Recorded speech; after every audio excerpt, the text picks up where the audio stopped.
pros. Experience.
It's time for the AHSAA Radio Network's presentation of the Super 7, presented by Thompson Tractor and Russell Dewitt Center.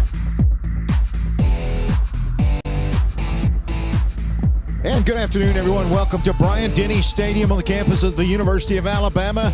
Tommy Wood along with Corey LeBounty. Encore Rehabilitation.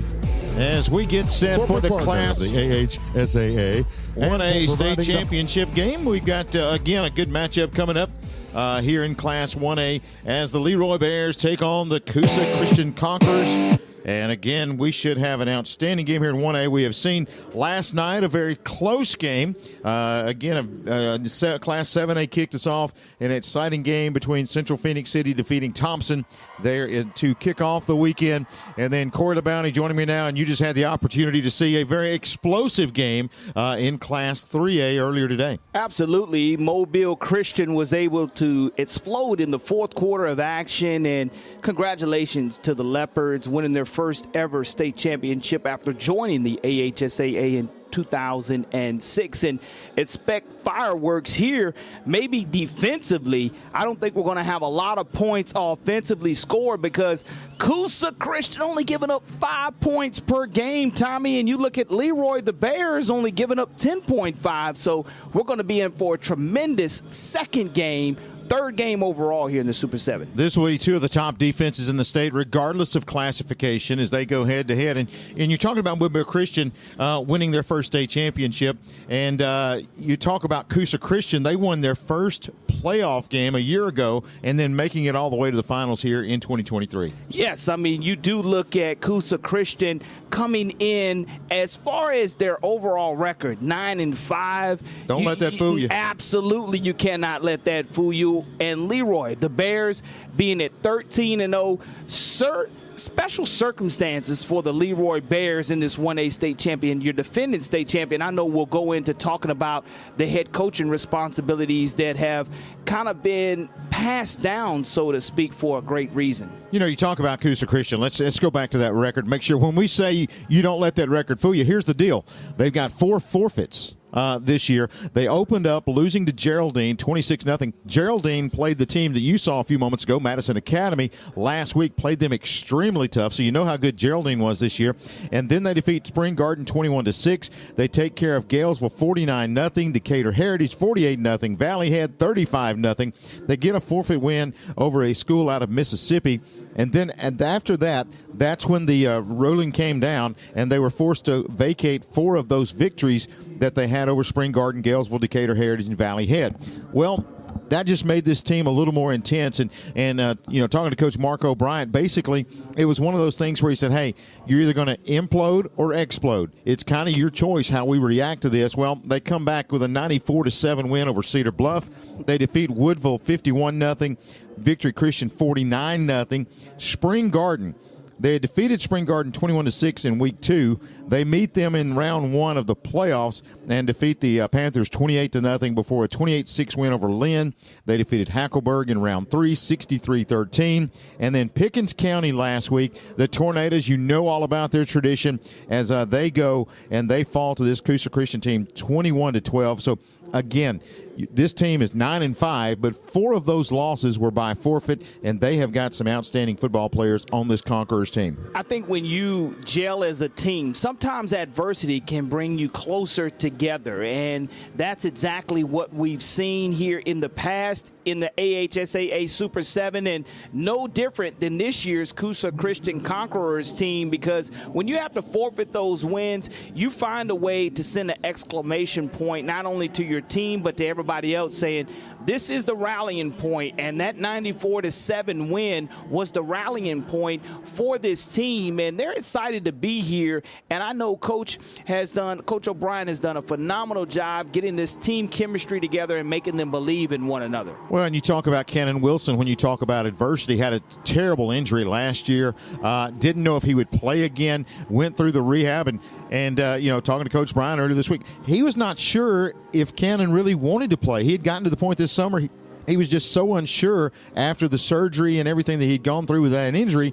And he ends up being the hero last week. 30 carries, 159 yards as they get that win over Pickens County. Cannon Wilson is a great running back, and he is very explosive. So, and you talk about adversity. When you overcome an injury like that, to come back into play the way that he has, it really says a lot about the entire team's character. It really does, and I think that you don't get this far without having great team chemistry, great team character, and being able to persevere through all type of adversities, whether it's you trailing in a football game, whether it's you trying to find the team chemistry that you need. But again, both of these teams with two outstanding coaches that are here for one mission, and that one mission is to hoist up that blue map, signifying that they are the state champions of 1A. And you mentioned two outstanding coaches. How about two outstanding coaches on the Leroy team? Because Jason Massey is the head football coach of Leroy. He was deployed after the 4th week of the season, so he has been unable to coach his team since then. And, of course, they were ranked number 1 at the time. In steps Chan Lowe, and they have not skipped a beat. And that has been a remarkable coaching transition there as far as it just everybody next man up. And that's what Coach Lowe said. Hey, it's kind of like you preach that mentality, and it's our chance to live it out, because it was honestly the next man up, and I had to step up and make this coaching. 1 year ago, when we were able to call this 1A state championship game, we knew that Chan Lowe knew a lot about Jason Massey, and the trust factor was there. So the tremendous trust not only from the football team, but the other coaches that at any point in time have to step up and take that responsibility. Kudos to Coach Massey for serving our country and to laying it literally all on the line. And it's just a life lesson to show his young Leroy Bears team what it's all about, sacrifice and discipline, and we'll see if it equates in back-to-back state championships. Leroy Bears taking on Coosa Christian, two great 1A teams going head-to-head. We'll take this time out. When we come back, we'll visit with both head coaches as we get it set for the Class 1A state championship game live from Bryant-Denny Stadium. We'll be back with more of the AHSAA Super 7 after this network break. Experience and knowledge from the pros.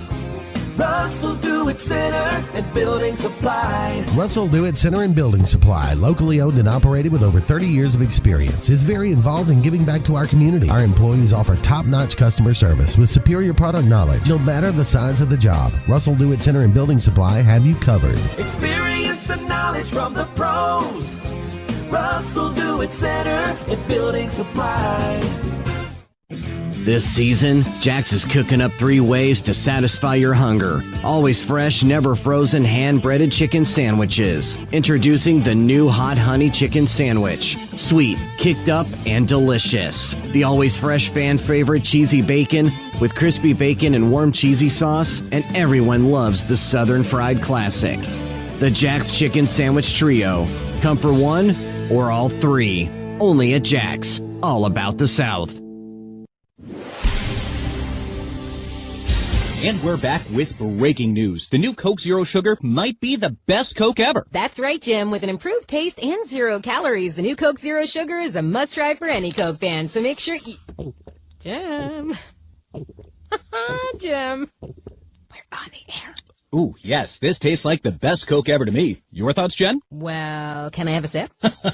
Jen, we're in the middle of reporting the news. I need to try it first. At Andrews Sports Medicine and Orthopedic Center. From our home base right here in Birmingham, Alabama. We are here treating patients from every generation. From our local community. From the state of Alabama. Across the United States. And from around the world. As respected industry leaders, we are here working hard for you. Utilizing the most advanced technology.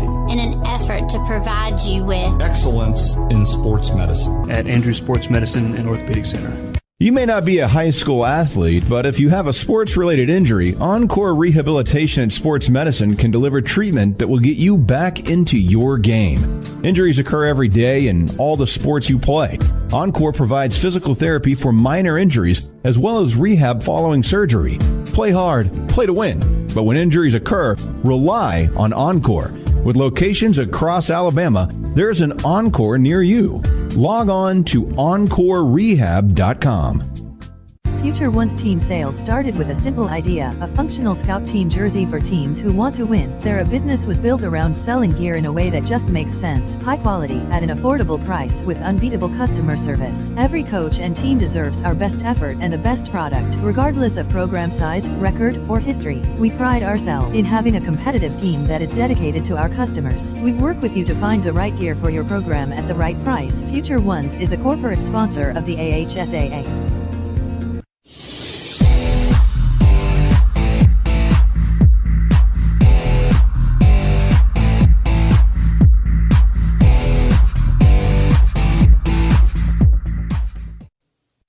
And we are getting ready for the Class 1A state championship game. Leroy going for back-to-back blue maps. That almost rhymes.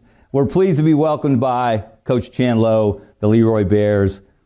Back here again, but it wasn't easy, was it, Coach? It was not. Very tough night, very formidable opponent last night in Elba.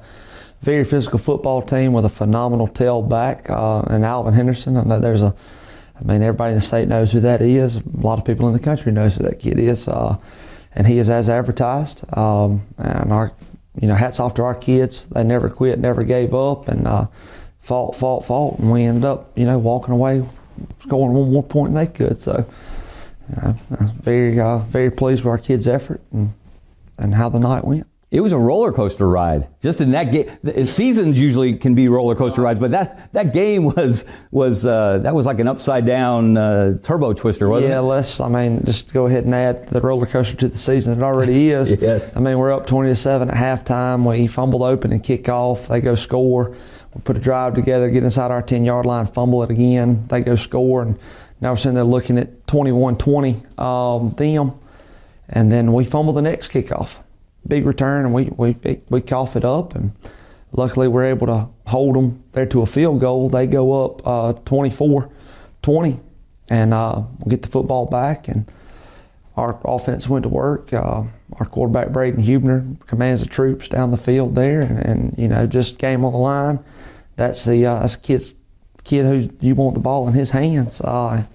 And he did a phenomenal job and marches us down there and throws a game-winning touchdown after he avoids 2 sacks on the final play or the scoring play there. So, roller coaster of a night last night. We remember what Braden did last year in the state championship game. He made his presence known early and often, obviously, as you guys won the state championship a year ago.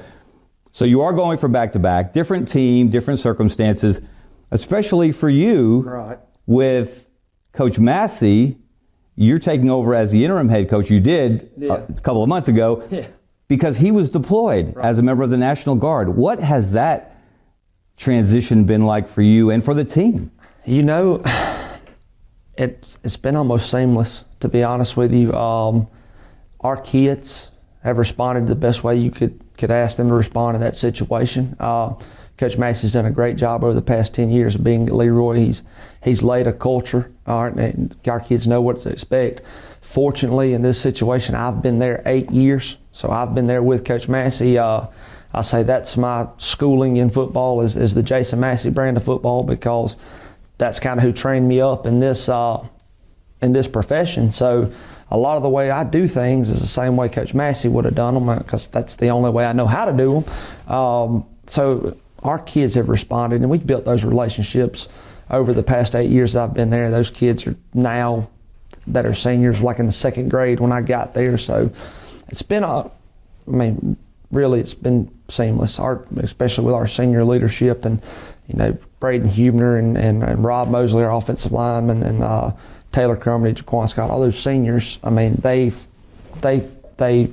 bought in, and it's, hey, we got a goal, and that's to be 1-0 at the end of every week, and they've done it so far. They've been 1-0 at the end of every week. You're 13-0. Did you get a chance to coach? I know we don't know where Coach Massey is in his deployment, but you are able to talk to him, right? And did you talk to him after the semifinal win? What did he have to say? Oh, man, I'll tell you what, before we drove up last night, so I called him on the ride up, but I think the greatest thing before the call is a couple of our kids are hanging out in the locker room, and Coach Massey had texted some of the seniors Well, they're still in the locker room, so they just hit the FaceTime button.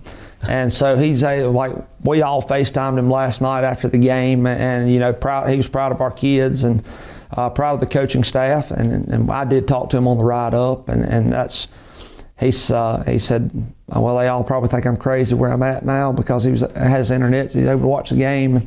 He said, we go down there and score. He said, he gets excited there for us. That's a great story, and I know he's got to be an inspiration to you guys, has been all year. But again, the Leroy Bears, we expect excellence. They're delivering it. Now they are one game away from another state championship. We'll see them in the 1A championship game against Coosa Christian on Thursday. Coach Chandlo, thank you for being with us. Congratulations on a great year. We'll see you in Tuscaloosa. Thank you. We'll be back with more of the AHSAA Super 7 after this local break. For a combined 50 years, SignSource has been central.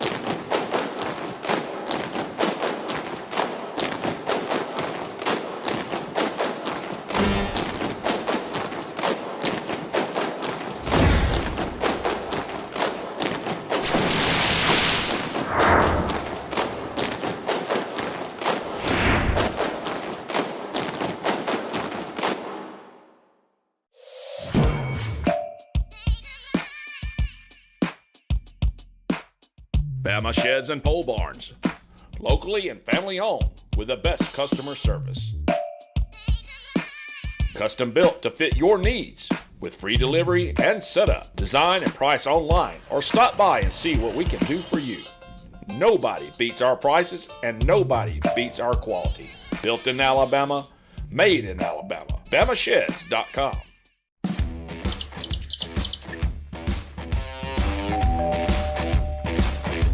Hi, welcome to Classic 13. How can I help you? I was thinking about getting a tattoo. Do I need to make an appointment? No, we take walk-ins every day. Let's find someone to help you. Follow me. Hey, if you'll have a seat right here. Thank you.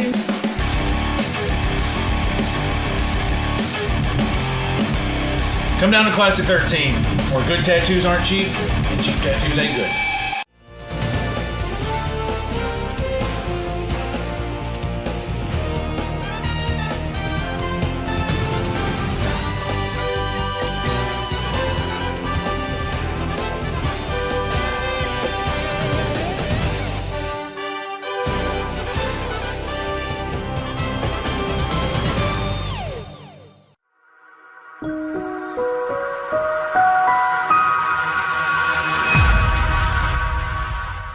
Your comprehensive marketing solution.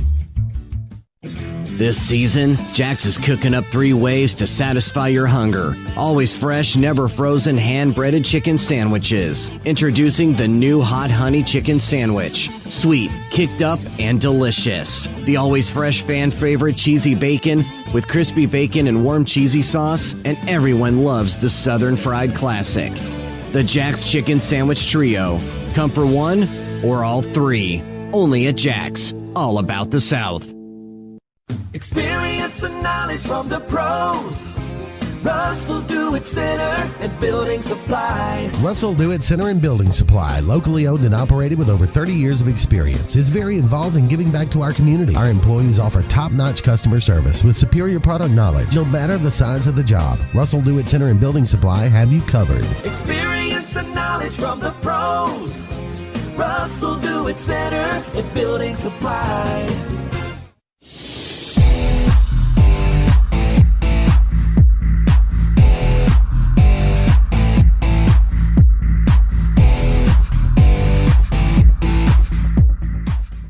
We're here with Coosa Christian head coach Mark O'Brien. The Conquerors getting ready to play in the Super 7 for the first time, going for the 1A state championship against defending champion Leroy. Coach, congratulations on a great season to this point. Thank you very much. What has the season been like? You've accomplished so many firsts at Coosa Christian. Last year, your first playoff wins for the school. This year, first Super 7. What's that progression of the program been like? It's been, I told somebody this yesterday actually, outside of when I went to become a SEAL in the Navy, this is the second hardest task I've ever took on. because the program was in really bad shape. And it was at the point of not being a program 4 years ago. And so the Lord's blessed us, and because I couldn't have done this on my own for sure. And we just had the right people pushing in the right direction. How satisfying was it in the semifinals to beat the Pickens County team that beat you a year ago on a Hail Mary in the semifinals? Yeah, so, yeah, I mean, it's satisfying for sure. I think so much of that coach, though, he's just a first-class human being, you know, so it's hard to, be real happy when you see a good man lose and his kids leave it all on the field. So I'm not really much of a celebration guy anyway, so. But that makes you better. You know, when you beat a quality team, as you did, that only makes you guys even readier for the challenge you're going to face in the 1A championship game against a pretty good team that's trying to go back-to-back in Leroy. Absolutely. How good are they? Leroy? Not seen a tape yet. And you will. I will, and I know they're blue blood, and I know they're really good. So I know what we're getting into. So you know, we've got a tall task at hand, just to be able to play with them. Tell us about your running back, Cannon Wilson. I'm a big fan of the name. That's my name of my younger son as well. Spelled the same way, which is unusual with a K. How good has Cannon been? Unbelievable. He struggled at the beginning of the year. Matter of fact, you know, if you go back to July, he didn't even know if he wanted to play. And he's just, I'm so proud of him because he's came from doubting whether he wanted to play because he came off of a huge injury. And matter of fact, most of the time off that injury, you don't get to play again. And he did, and that was that's maybe a year ago. And so I'm just really, really proud for him for sure. Those are the kind of stories you love to see in high school football when people overcome adversity. You're no stranger to adversity, as you said yourself. This season has been a challenge. You lost your opener, have not lost on the field since, but you had to forfeit a few games for an ineligible player. What was it like dealing with that for you as the coach and for the players? From the emotional standpoint, you're angry because you feel like you've been wronged. Kids were angry. And then there's sadness to come in because you don't know if your season's gone. And then you get then it goes two ways, okay? Either it implodes or it explodes. And fortunately for us, it exploded because we got very, very focused. And I'm really, really happy for them because most kids would have threw in the towel and our kids didn't. And so I'm really, really happy for them. Does that make it even more special to be here on the verge of the school's first state championship? I mean, or would you? I'm guessing you'd rather not have gone through that. Certainly. Yeah. Well, I mean, I don't mind adversity. Okay. I mean, when you go through SEAL training, you're facing that adversity every single day. So you're learning about who you are every single day. And so, no, I don't mind the adversity. It's okay. I don't think it should have went down like that. But it's all good. You know, we're here. We're blessed. The Lord's blessed this program, and we're very, very happy. They don't call Coosa Christian the conquerors for nothing. Coach Mark O'Brien, congratulations on a great season to this point. Best of luck. We will see you in Tuscaloosa in the 1A state championship game. We'll be back with more of the AHSAA Super 7 after this local break.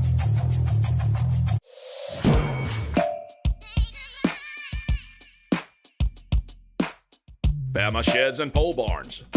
Locally and family owned with the best customer service. Custom built to fit your needs with free delivery and setup. Design and price online or stop by and see what we can do for you. Nobody beats our prices and nobody beats our quality. Built in Alabama, made in Alabama. BamaSheds.com.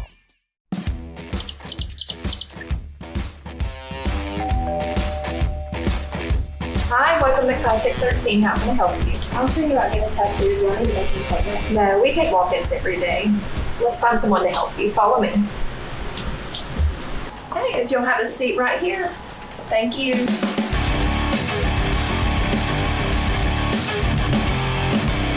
Come down to Classic 13, where good tattoos aren't cheap, and cheap tattoos ain't good.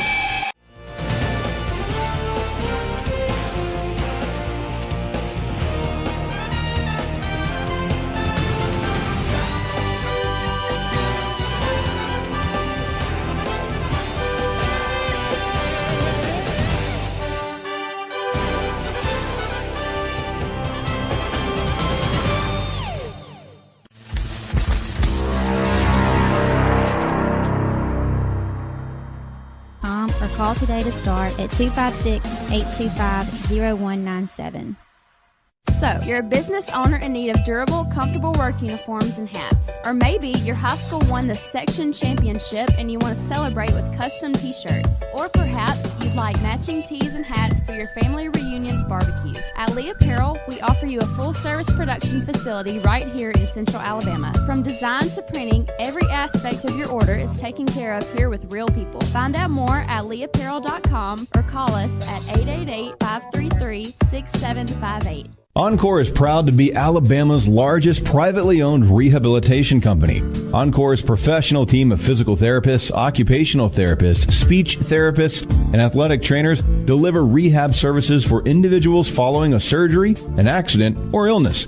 Encore's ultimate goal is to restore movement, function, and independence to each individual. Tell your doctor you choose Encore for your rehabilitation. Log on to EncoreRehab.com for a location near you. Okay, somebody's not wearing their seatbelt. I don't wear seatbelts. Might wrinkle my shirt. That's okay. I'm sure they can iron it before the funeral. What funeral? Yours. Almost 70% of people who die in car crashes aren't wearing a seatbelt. Okay. There. You happy? Just happy to be alive. Seatbelts. It's hard to live without them. Drive safe, Alabama. A message from your Alabama Department of Transportation.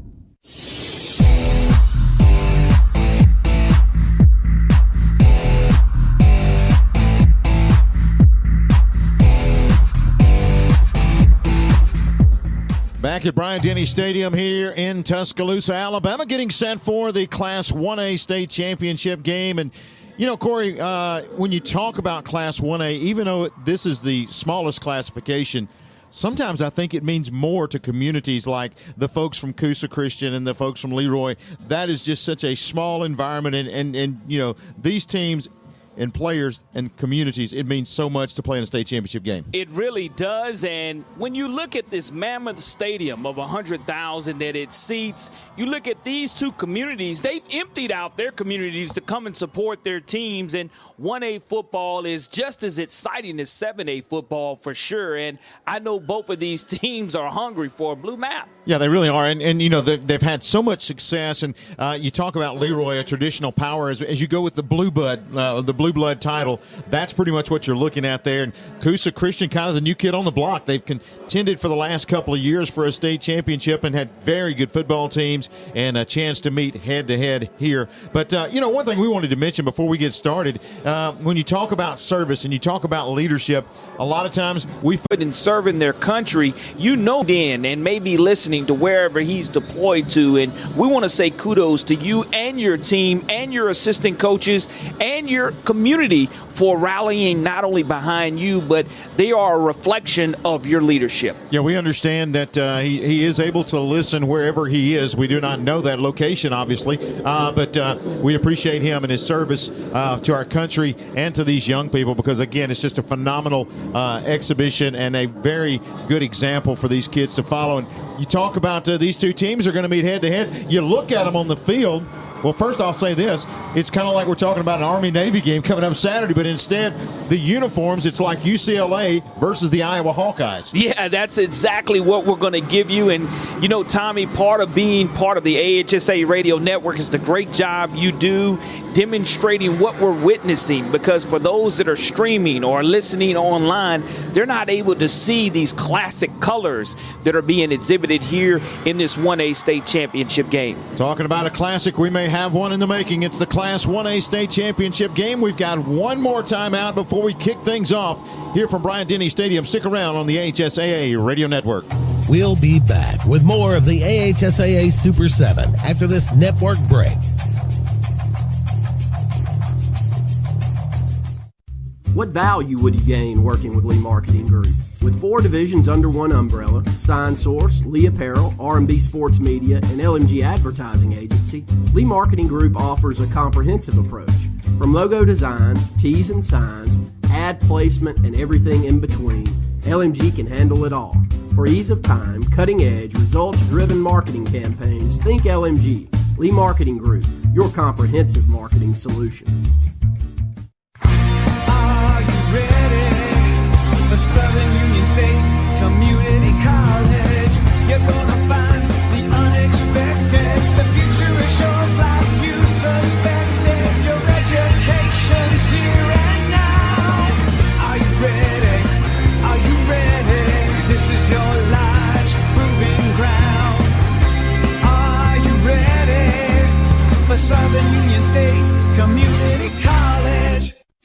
more than 40 years, Ingram Equipment Company has helped companies, towns, and cities with their dirtiest, most challenging jobs by providing the very best equipment and by helping them keep in tip-top working condition. IEC represents leading manufacturers such as Heil garbage truck bodies, Timco sweepers, Step pothole patchers, and many more. We proudly support all athletes and teams that compete across the state and wish them good luck this year. Ingram Equipment Company, IngramEquipment.net.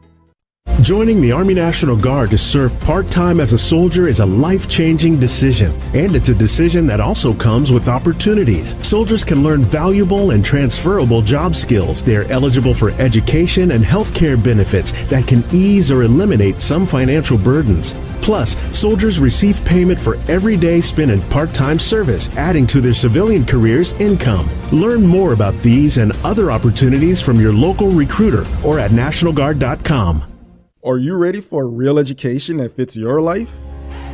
The 24 colleges of the Alabama Community College System offer real degrees in real campus life.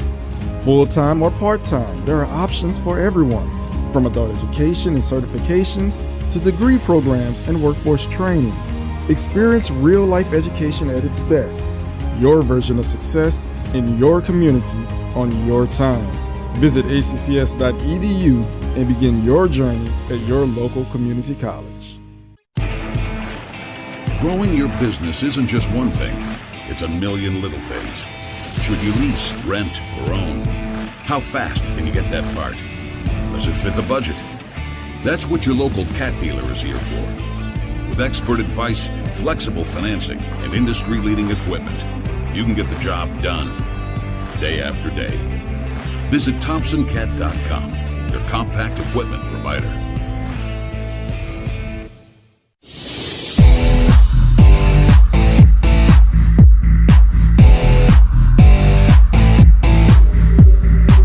Captains meeting out at midfield. Taking a look at the captains first off for Coosa. John David Justice, the quarterback. Also, he's joined out there by Radley Mays, as well as number 52, Eric Roden, and number 8, and that is Dartavius Mackey. On the far side for Leroy, you got number 2, Damian Phillips, also number 55, Rob Mosley. Also on the other side, it looks like, trying to get a number there, 17. Yep, that is Braden Hubner, the outstanding quarterback we're going to talk a lot about. And number 3, Taylor Crumity, as they are meeting out at midfield for the coin toss. It is brought to you by Russell Dewitt Centers. And we will break it down for you in just a moment. But, again, a lot of anticipation between these two teams. You've got two great defenses that we're gonna see here. And talking about last week, Leroy with a very exciting win as they were able to take care of Elba, holding Alvin Henderson, which is an outstanding talent. They were able to kind of contain him and get that win last week over the Elba team. So a very important victory there. On the other side, Coosa Christian kind of taking care of Pickens County, a team that had beaten them on a Hail Mary at the end of last year's quarterfinals. So you got two teams with huge wins last week to set up this stage for today. Yeah, absolutely. And when you finally get over that hump, which is what Coosa Christian has been able to do, defeating Pickens County 1 week ago 21-12, you get to this point in time, and Coach O'Brien talked about it, not letting the deer in the headlight syndrome hit you. And as I was talking to him, he talked about surviving this atmosphere, eliminating penalties, and eliminating turnovers. And that's just not coach speak. Those are things that he feels his team have to do. He knows they have to contain the quarterback and Hubner as well. He cannot give up the deep ball. So that's going to be critical as well. We're going to pause 10 seconds for station identification before kickoff of today's game. You're listening to the AHSAA Radio Network.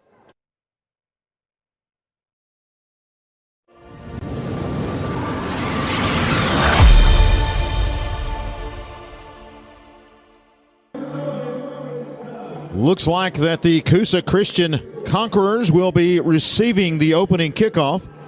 Get our first chance to look at Cannon Wilson, 5'6", 160, only a junior. John David Justice, a great quarterback at 6'1", 180. He's a junior as well. When you look at this lineup, a lot of underclassmen for Coosa Christian. Cleto Bryant, 5'10", 160. He is a junior. On the outside, Eli Moats. He'll play a little bit of H-back, a little slot back. He is 6'3", 200, a junior. Across the front line, Dylan East is the center. 6'1", 250, a junior. The guards are John Cook, a 5'10", 305 senior, and Zayden Franklin, 6', 255 sophomore. The tackles, Caleb Besson, 5'8", 235 sophomore. And we mentioned Eric Roden as a 5'7", 210 senior. Also, wide receiver Grayson Malone, 5'11", 150, a sophomore. And don't forget about the wide receiver number 6, Rex Dodd, 5'7", 155, a freshman. Kicking off for Leroy, going to be Mosley, as he will put toe to leather, and a short kick going to be taken at the 35-yard line to the 40-yard line, and being butted out of bounds is going to be Eli Moats. That sets up Coosa Christian good field position to open up the game. Absolutely not a tremendous hard kick there by Rob Mosley, but once again, great field position to start this game. Special teams are always a huge factor in these smaller classification games. Down in the trenches on the defensive front for Leroy, Javori Pugh, 5'10", 205, a junior. Rob Mosley, 5'11", 260, a senior. Also Timothy Parnell, an end at 5'10", 200. Jaquan Scott, 6'2", 190. He is a defensive end. Single back behind Justice, as he will send O'Brien in motion. Now he's a blocking back. They'll hand it off left side, getting to the line, and that's going to be about it. Wilson that time hit right at the line of scrimmage. Good stop defensively for the Leroy Bears. Sawyer Sullivan and Jaquan Scott tag teamed on that tackle, and going to get a couple positive yardage on first down between left guard and left tackle. 2nd down and 8. Split out goes to the far side. That is Malone. O'Brien to the near side. Wilson and Justice in the backfield. 2nd down and about 8 from the near hash. Justice drops back, steps up in the pocket, throws it deep, got a man down there, throws it too tall. Thought he had his man behind the defense, and he did, just could not connect, about a couple of yards too long. It's going to bring up a 3rd and 8 for the Conquerors. Yes, you look from a timing situation, the wide receiver had the defensive back beat. He just put a little bit too much on that football. You can look for them to go back to that mismatch. What an arm by Justice here in the early going. He let that one fly. 3 wideouts go to the right. 1 will come to the left and into the neutral zone. The Bears will step in there. I believe that's going to be Parnell. And going from 3rd and 8 to 3rd and 3. Get a little bit too aggressive there, trying to anticipate it, and it's going to be our first penalty flag of the contest, a free 5 yards for Coosa Christian. Official there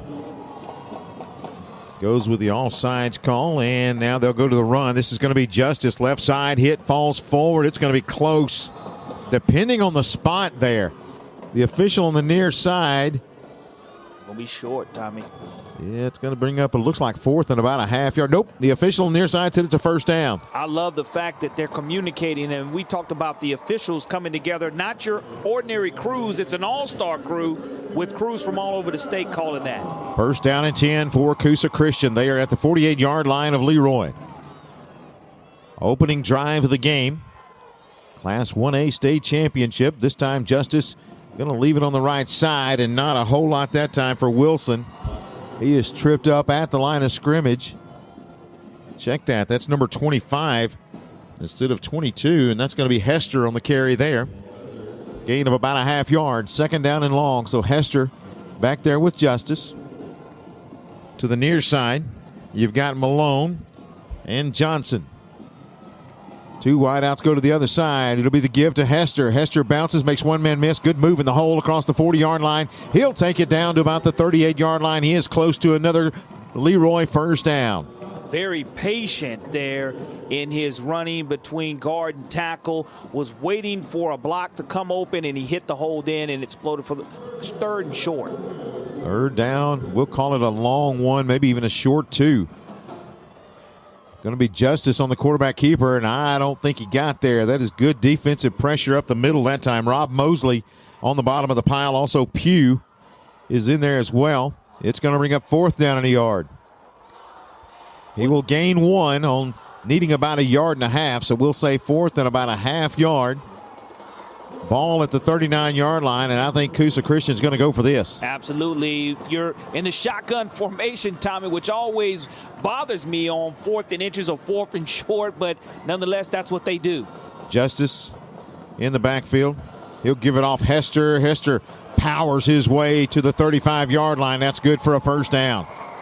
Nice hard running, and all he needed was basically the snout of the football and was able to pick up a fresh set of downs.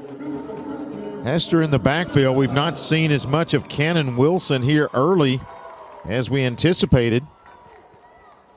But it's first down and 10 for the Conquerors. Back to pass is Justice. He's looking deep. Now drops it off short. Catch is going to be made inside the 30-yard line, down to about the 26-yard line. That's going to be Kylan Johnson. Well-delivered football. Nice catch there and nice well-designed play once again to bring up 2nd down and 1 yards to go. Great pocket protection by the offensive line, allowing him to throw that football. 2nd down and a yard. Justice in there at quarterback, gives it off in the backfield. Hester with another good move in the hole. He'll take it to the 20-yard line, powering through defenders. He'll hammer his way down to the 16. Great running by Josh Hester. Just straight ahead, right up the middle, as the offensive line not only allowed him to pick up the first down, but he kept his legs churning. Coosa Christian goes with a hurry up. They'll go back to Hester left side. He's hitting the backfield this time. He'll be dropped. Lose a couple of yards there, and that's going to be Collins coming in from his linebacker spot. Jacavian Collins, only a sophomore, 6 foot 190, good-looking ball player there. He's joined in the linebacker crew by John Foster, 5'10", 175, a junior, and Sawyer Sullivan in the middle, 5'11", 190. He is a sophomore. Plays both ways for the Leroy Bears, and that's something to keep an eye on here as we're looking at 2nd down and 10 yards to go. Unbalanced line to the right side. They'll go that way. This time in the backfield, dropped immediately, is going to be Wilson. His first carry, and nothing doing there is going to bring up 2nd down and 10. Timothy Parnell with the stop, the 5'10", 200-pound sophomore, making a nice tackle that's going to bring up another 3rd down here for Coosa Christian. 3rd and we'll call it 10. Big down here for both sides. Leroy trying to get the defense off the field. Coosa trying to keep the drive alive, and a timeout is called for by Coosa Christian. Coosa Christian. Take the timeout to talk about it. And, you know, the first run just a moment ago for Wilson for no gain. Josh Hester getting the carries here early, already with 6 totes for 23 yards. And a media timeout, so we will take the break as well. Your score, and we are at scoreless here with 7:25 left in the first period. We'll be back with more of the AHSAA Super 7 after this network break. Experience and knowledge from the pros. Russell Do-It Center and Building Supply. Russell Do-It Center and Building Supply, locally owned and operated with over 30 years of experience, is very involved in giving back to our community. Our employees offer top-notch customer service with superior product knowledge. No matter the size of the job, Russell Do-It Center and Building Supply have you covered. Experience and knowledge from the pros. Russell Do-It Center and Building Supply. Before you buy your next new vehicle, visit LarryPuckettChevrolet.com. For the best prices on pre-owned vehicles, visit LarryPuckettChevrolet.com. I'm Brad at Larry Puckett Chevrolet. To find your next car, truck, or SUV, visit us at LarryPuckettChevrolet.com. For the best prices and huge inventory, visit LarryPuckettChevrolet.com. Be sure to like our Larry Puckett Chevrolet Facebook page. Who knows, you could be our next winner. Save time and save money at LarryPuckettChevrolet.com. At Andrews Sports Medicine and Orthopedic Center. From our home base right here in Birmingham, Alabama. We are here treating patients from every generation. From our local community, from the state of Alabama, across the United States, and from around the world. As respected industry leaders, we are here working hard for you, utilizing the most advanced technology in an effort to provide you with excellence in sports medicine. At Andrews Sports Medicine and Orthopedic Center.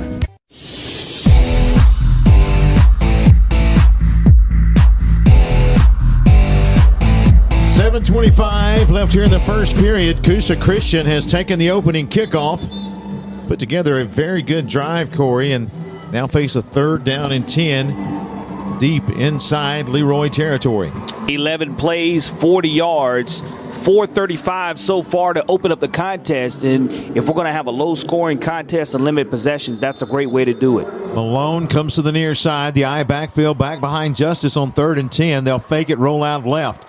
Here's Justice looking, got pressure. Hit by the first man, breaks that tackle, lowers his shoulder, gets back to the line of scrimmage, but a big pop in there. That's Sawyer Sullivan up to make the hit, and it's going to bring up 4th down for the Conquerors. Well, I tell you, you don't drive the length of the field right here and kick a field goal. You're at 4th down and really 1 yard or 2 yards to go. Very short yardage here in this situation, and I don't know. Do you kick the field goal here, Tommy? Field goal it does appear. And on to kick is going to be Jaden Burns. From 34, it's up, and it is wide to the left. Yeah. Could not connect, and so Leroy will take over. 1st down and 10. An impressive drive comes up empty for the Conquerors. And that's why I was kind of surprised that they didn't want to go ahead and go for it, because, you lead 3-0 if you make it there, and unfortunately he was missing it, but you chewed up the clock with that drive, and one more shot probably wouldn't have hurt, especially coming out of that timeout. But a 12-play, 40-yard drive, all for naught. Braden Huebner, the outstanding quarterback for Leroy. He was dynamite in the Super 7 a year ago. 6 foot 180, a senior. In the backfield with Malik Howell. He'll send 3 wide outs to the near side. Huebner loads up the shotgun. Howell to his right. Right up the middle going to be Huebner, and not a whole lot there. May have fought forward, actually a little better than I thought. Good offensive line push will get him a couple of yards. And that's what you want. You want positive yardage on 1st down. If it's 1 yard, 2 yards, or 3 yards, just get positive yardage. And Leroy, we'll see what they're able to exhibit on their first offensive series here after a lot of time was spent off the clock. Big offensive line. We'll talk about that as the day goes on. 2 receivers come to the right. 1 will go to the left. Huebner brings the man in motion and offsides. And it will be against encroachment. Defense. 5-yard penalty. Still 2nd down. The official here pointed to Leroy, and the referee said defense. The encroachment foul is against the offense. Okay. 5-yard penalty. So Leroy lined up in the neutral zone. That'll move him back. But let's talk about this offensive line. The center, Devin Jestang, is 5'8", 250, only a sophomore. Javori Pugh, 5'10", 205, a junior. Dylan Jackson at a guard is 5'11", 250, a junior. The tackles are Tyson Kimbrough, 6'3", 231, a junior. And Rob Mosley, 5'11", 260, a senior. A lot of 4A and 5A teams would like to have an offensive line built like this from Leroy. Huebner brings the man in motion. He'll take it, give it off. Going to the outside, breaking 1 tackle across the 25. Out to the 29-yard line goes Malik Howell. Good gain for the Bears, and he is close to 1st down yardage. Looks like he'll be shy by about a half yard. Grayson Malone on the stop. The 5'11", 150-pound corner is able to make that stop. And I think that, Tommy, if you're able to come out here and continue to move the sticks and continue to grind this game out as well, the game will be played in between the 20s, and that's something to keep an eye on, especially when they get down to the red zone area. 3 wideouts come to the near side for the Bears. Taylor Crumity out here at the bottom. Also, you got Damian Phillips and Jaquan Scott. This time they'll flip it out. Catch going to be made by Crumity. Makes the first man miss. Slides through a quick little hole. Got his 1st down and will fight his way to the 35-yard line. That'll rattle the chains for Leroy. The 5'11", 172-pound senior with the sure-handed catch to move the sticks and just a 1-step drop. Quick release, got it out very quickly and was able to get yards after contact for that Leroy 1st down. 5.5 minutes left here in the first period. No score. Class 1A state championship game. Coosa Christian taking on Leroy. I'm Tommy Wood along with Corey LeBounty. Caleb Brooks doing the production for us here in this title game. Huebner, the quarterback. Shotgun set. He'll take it, roll to his left this time, throws it out there. Catch is going to be made on the boundary. He breaks a tackle to the 40-yard line and fights his way across the 40, maybe out to the 42-yard line. And that is going to be Jaquan Scott. as he will get good positive yardage there and pick up about 8 yards. Call it 2nd and 2. No press coverage by the cornerbacks, and if you're going to give him 5 yards to allow him to catch that football, that's going to be pitch and catch for Leroy, and the adjustments are going to be having to be made by Coosa Christian defensively. 2nd down and 2. The officials reset the play clock. And the game clock, we're rolling now near 4.5 minutes left in the first period. Very fast moving. Opening possession by Coosa Christian. Put together a great drive. Couldn't connect on a field goal. Now Leroy in their first possession of the game. Hubner, empty backfield with him. He'll step up, now roll back.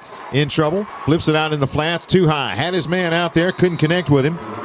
He was looking out here for Phillips, who had gotten some separation. But Hubner couldn't find him. This is going to bring up a 3rd and a couple. That's just great pressure as he wanted to decide whether to RPO it or not, and just a little bit too much mustard on that football and was not able to catch it. And receiver downfield against the offense. Didn't see the flag, Tommy. Previous spot. Still 2nd down. I have no idea where that flag is laying because I didn't see it either, but it will be a penalty against Leroy. That's going to move it back 5. So instead of 3rd and 2, now you're looking at 3rd and about 7.5. A big difference in the play sheet and the calling that you will have, but now when the down marker does say 2nd down here, so we'll see if go with 2nd. You're right. Yeah, replaying the down. So Jason Bird and Crumity will come to the near side. Motion man comes across. That is going to be Phillips.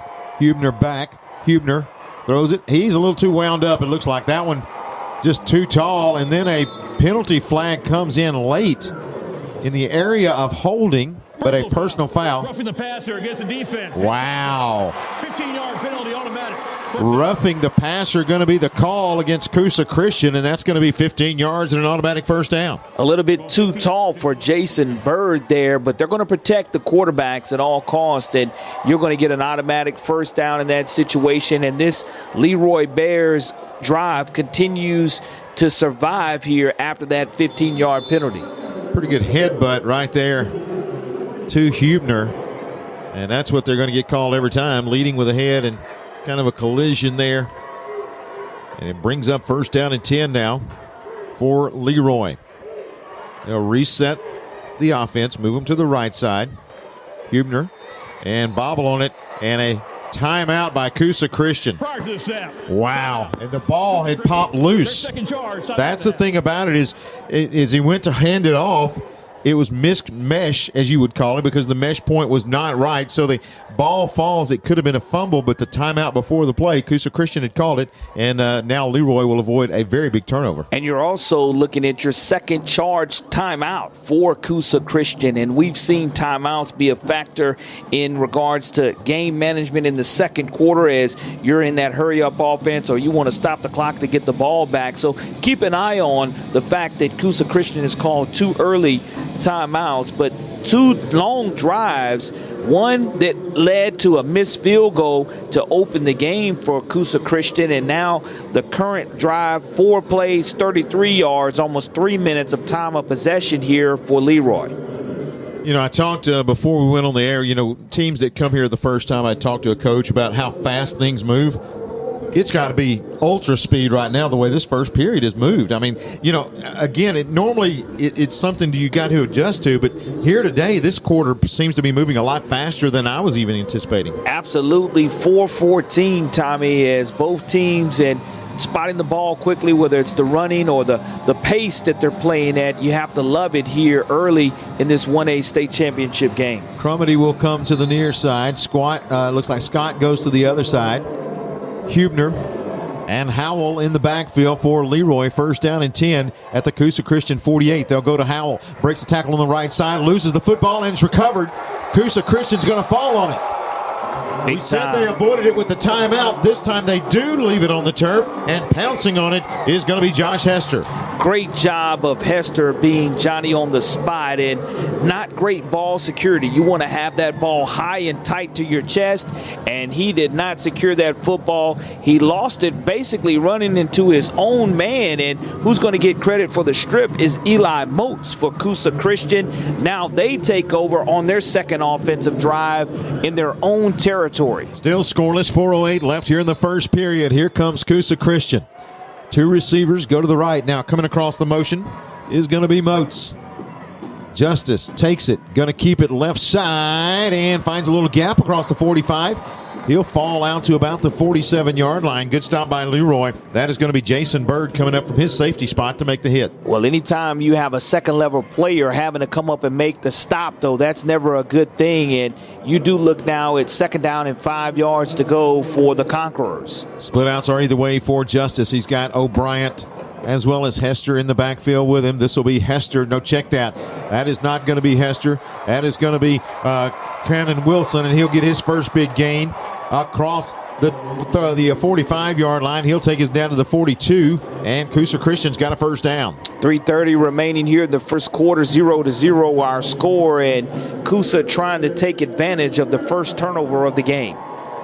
First down and 10 for the Conquerors. 3:20 left here in the first period. Justice this time. Goes back to Wilson, goes left side, hit, will spin away, and second effort will get him across the 40 to the 39-yard line before he's dropped by Sawyer Sullivan. Love the fact that Wilson never stopped turning his legs, always stayed upright and looked for the vision. If you're not going to wrap him up, he's going to get those yards after contact, and that's a tribute to him. He probably only had 2 yards, but bounced off of the tackle because there was no breaking down and wrapping up of the defender. Johnson to the left. Looks like Malone to the far right side. Justice with the pistol set. And behind him is Wilson. He'll get the call. Finds a little gap again. 35-30. Wilson to the near sideline. 20, 10. And Wilson takes it to the house. And Coosa Christian is on the board. Points off turnovers. A beautiful 38-yard run right over the left guard. And when you look, there's a hat on that second level. Beautiful run, touchdown, Coosa Christian. Great blocking on the left side, opened it up. Wilson then bounced it to the boundary and takes it into the end zone. First points of the day. Coosa Christian 6-0 with 2:34 left in the first. Extra point coming up. Justice will hold. Jaden Burns on for the extra point.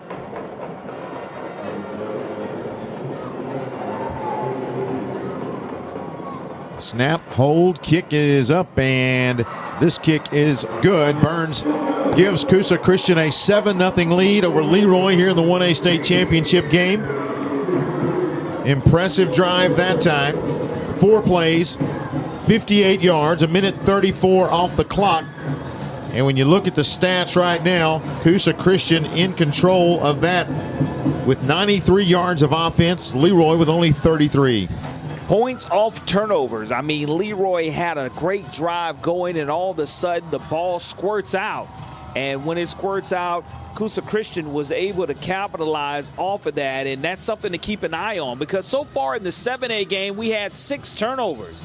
In the last game, we had maybe 4 turnovers. So the high number of turnovers is something to keep an eye on, and valuing the football is something all these coaches are very aware of, and they can't stress that enough. Yeah, that's been pretty much the theme of the 2 games that we've seen so far is turnovers. And like you said, some of these teams that are getting here for the first time really, not saying nerves play a role early, but they can have an impact here in the early portions of this game. Coosa Christian leading by a touchdown. 2:34 left in the first period. Very short kick. Fair catch going to be called for and made at the 31-yard line. That is going to be Sullivan who hauls it in there. And so pretty good field position for Leroy to start their second drive of the game. It all started with Malik Howell getting stripped as he tried to break by Eli Moats. And then Coosa Christian able to respond with a touchdown. And it'll be 1st and 10. Leroy will start this drive at their 30-yard line, going from our left to our right. Black jerseys, white numerals, gold pants with the black stripe down the side, also the black headgear with the gold stripe.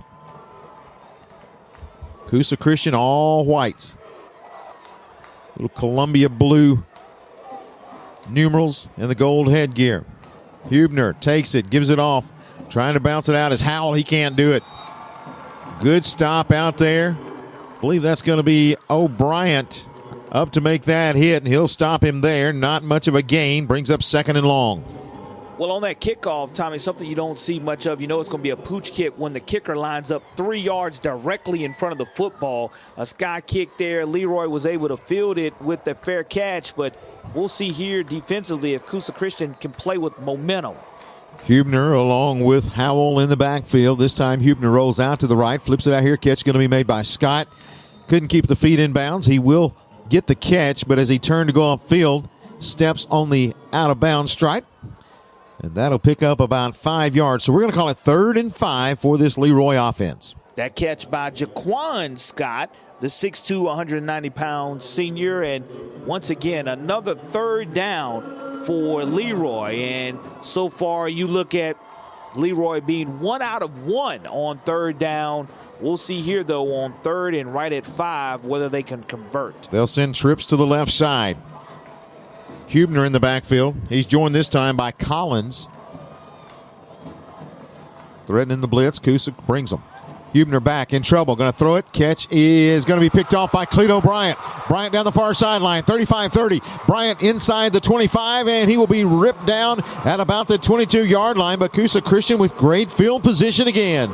And that Cleet O'Brien, if that name sounds familiar, it should, because his dad is Mark O'Brien, coming out of nowhere, making that interception, dropping back into coverage. And one of the things that's interesting about Cleet O'Brien, his dad, Mark O'Brien, wanted to call him Paul Bryant, but his wife wouldn't let him, so he had to settle for Cleet. And now the cleats are in the turf for Coosa Christian in great field position after the 2nd turnover by Leroy. Got an equipment timeout. One of the Coosa Christian players having to come off here as they were about to begin the play here on 1st and 10 inside the 25-yard line. So another lineman will check in. O'Brien stays on the field as the up back. Back behind him is Wilson. And it's Wilson getting the call. He's got a little hole, breaks through it inside the 20-yard line, hammering through defenders down to the 16. Just tried the right side, and O'Brien leading the way. And you'll see a little tempo here from the Conquerors. I love the tempo. The first time we've seen that. Same play, right side. Wilson slips through one defender, but not the second. They'll drag him back. May have gotten a yard at the most. Going to bring up a 3rd down for the Conquerors. Jacavian Collins also with Timothy Parnell on the stop, but you saw the touchdown score going on the left side of that offensive line. Here on this drive, they found something on the right side that they like in that formation. They're going to hurry to the line here, try to get this 1st down. If not, another down to do it. And they're going to flip it out. The catch is going to be made, breaking a tackle inside the 14-yard line. Looks for good. That is good for a 1st down. The catch that time going to be Moats. Not hard to miss, a 6'3", 198-pound junior there. Check that. He is shy of the 1st down. I thought he had it. 4th and 1. Looked like Moats had gotten to the yard to make. Instead, they mark the knee down, shy by about a yard. 1 for 1. And they go with a hard snap count, and Leroy into the neutral zone. And that will get the automatic 5 yards. That 5-yard penalty and the automatic 1st down. That's a tough way, if you're Leroy, to go ahead and stop this drive by jumping off sides. But again, 1 out of 1, now 2 out of 2 on 4th downs for Coosa Christian. 1st down and goal to go for the Conquerors. They'll go near side. Wilson hurdles one defender, fights his way across another to about the 4-yard line. Another good stop coming in there. Jason Bird will set up 2nd and goal. Mark it at about the 3.5. Big time play here for Coosa Christian and this Leroy defense, bending not breaking. That is the end of the 1st period. After 1, Coosa Christian leading by 7. 7-0, but knocking on the door for more here in the Class 1A state championship game. We'll be back with more of the AHSAA Super 7 after this local break. Frontline Outfitters provides all your aftermarket parts for your cars, trucks, and as well as your professional tinting solutions for auto, residential, and commercial buildings. Frontline Outfitters also handles vinyl wraps, spray-in bed liners, truck accessories, LED lighting, paint correction and detailing, and much more. Make sure Frontline Outfitters of Alexander City is your first call for tinting.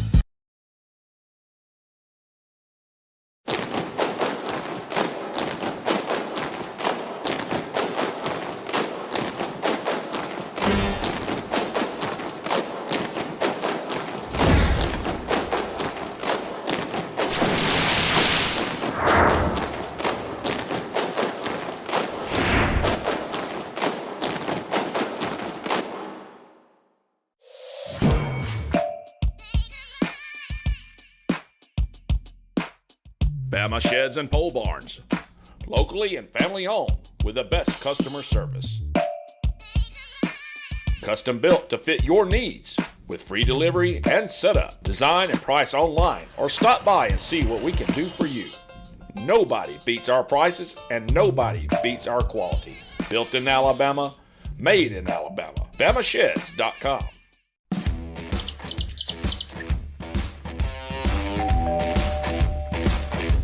Hi, welcome to Classic 13. How can I help you? I was thinking about getting a tattoo. Do I need to make an appointment? No, we take walk-ins every day. Let's find someone to help you. Follow me. Hey, if you'll have a seat right here. Thank you.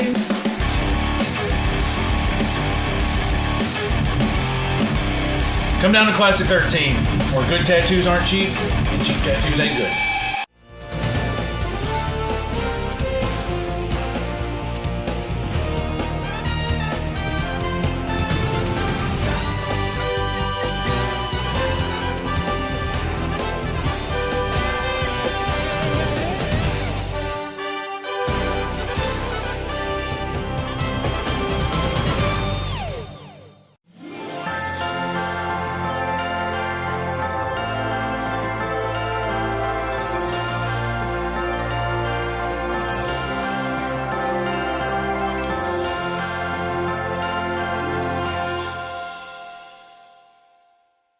Seven points off of those two turnovers. So you mentioned, here it is, the goal line stand. They don't want to give up points right here. If Leroy, hold them to a field goal if nothing else, because we've seen Coosa miss their first field goal attempt. So if you're able to hold them here, that would be a great way to start the second quarter. Leroy has been a strong defensive team all year. They'll try to come up with a stop here on 2nd and goal. They go to Wilson left side. He's hit right at the line. That's a big hit. Coming in that time is going to be Jacavian Collins. He's had a couple of big tackles here in this ballgame. Collins wraps up, and that's just a great job of textbook tackling and, once again, tempo for Coosa Christian. 3rd down and goal. Justice will take it, fake it to the rolls to the right side. Gets a block, and then he'll turn to the corner. Going to be stopped shy of the goal line. He dives and goes out at about the 1. Again, Justice, and we've got a player down over here. Official timeout for an injury timeout. Near the end zone, so we'll have a timeout on the field. That time Justice with just a naked bootleg, and he was able to roll around to the right side and then dive close to the pylon, but they'll say he is down, and it's going to bring up a 4th down and goal. And again, one of the Leroy Bears took a tumble over here on that play, so they are checking on him as we speak. He did have movement, so the trainers rushed to him and encouraged him to stay face down without rolling over. And I know that when he initially went down, he was kicking just a tad bit there, Tommy. But still, you hate to see that type of situation, definitely on what we look to be a innocent play in that situation. A good stop. Well, and the thing about it, too, is right now there are some very highly intelligent medical officials that are there with him to be checking on him. We see the legs moving, things like that. So that is obviously a good sign. He is laying face down at this point, so they are checking on him down at the goal line to our right, as they will send both teams to the bench, and we will continue to keep an eye and monitor this situation. Taking a look at some of our stats here in the first half. And, you talk about Coosa Christian coming in defensively. We knew they were going to be a stout team. Leroy, also a great defensive team. I bet you can go back several, maybe 20 games or so before you find a team that has put up 100 yards in one period against Leroy. And so far, you're looking at 109 for Coosa Christian, 98 of that on the ground. Yeah, something that doesn't happen often. You look at the points allowed, only 10.5 points per game is what this Leroy Bears team is giving up. And tonight, or this afternoon rather, early here, you look at Coosa being able to kind of be successful. I mentioned playing in between the 20s, and now they're in a goal-to-go situation or fourth and goal-to-go. You just hope, again, that this energy that was being felt in this Bryant-Denny Stadium is not taken away by this injury here. Yeah, praying for the young man. Make sure he, obviously, the great medical people that are here, and they are very, being very cautious with him, just checking on him as we speak. There's a good crew around, but we're going to go ahead and take a timeout while we can. When we come back, we will continue our coverage again. It's going to be 4th and goal for Coosa Christian. We'll take a network break, and when we come back, we'll have more from the 1A state championship game. We'll be back with more of the AHSAA Super 7 after this network break. What value would you gain working with Lee Marketing Group? With 4 divisions under one umbrella, Sign Source, Lee Apparel, R&B Sports Media, and LMG Advertising Agency, Lee Marketing Group offers a comprehensive approach. From logo design, tees and signs, ad placement, and everything in between, LMG can handle it all. For ease of time, cutting-edge, results-driven marketing campaigns, think LMG. Lee Marketing Group, your comprehensive marketing solution. Are you ready for Southern Union State Community College? You're gonna find the unexpected. The future is yours like you suspected. Your education's here and now. Are you ready? Are you ready? This is your life's proving ground.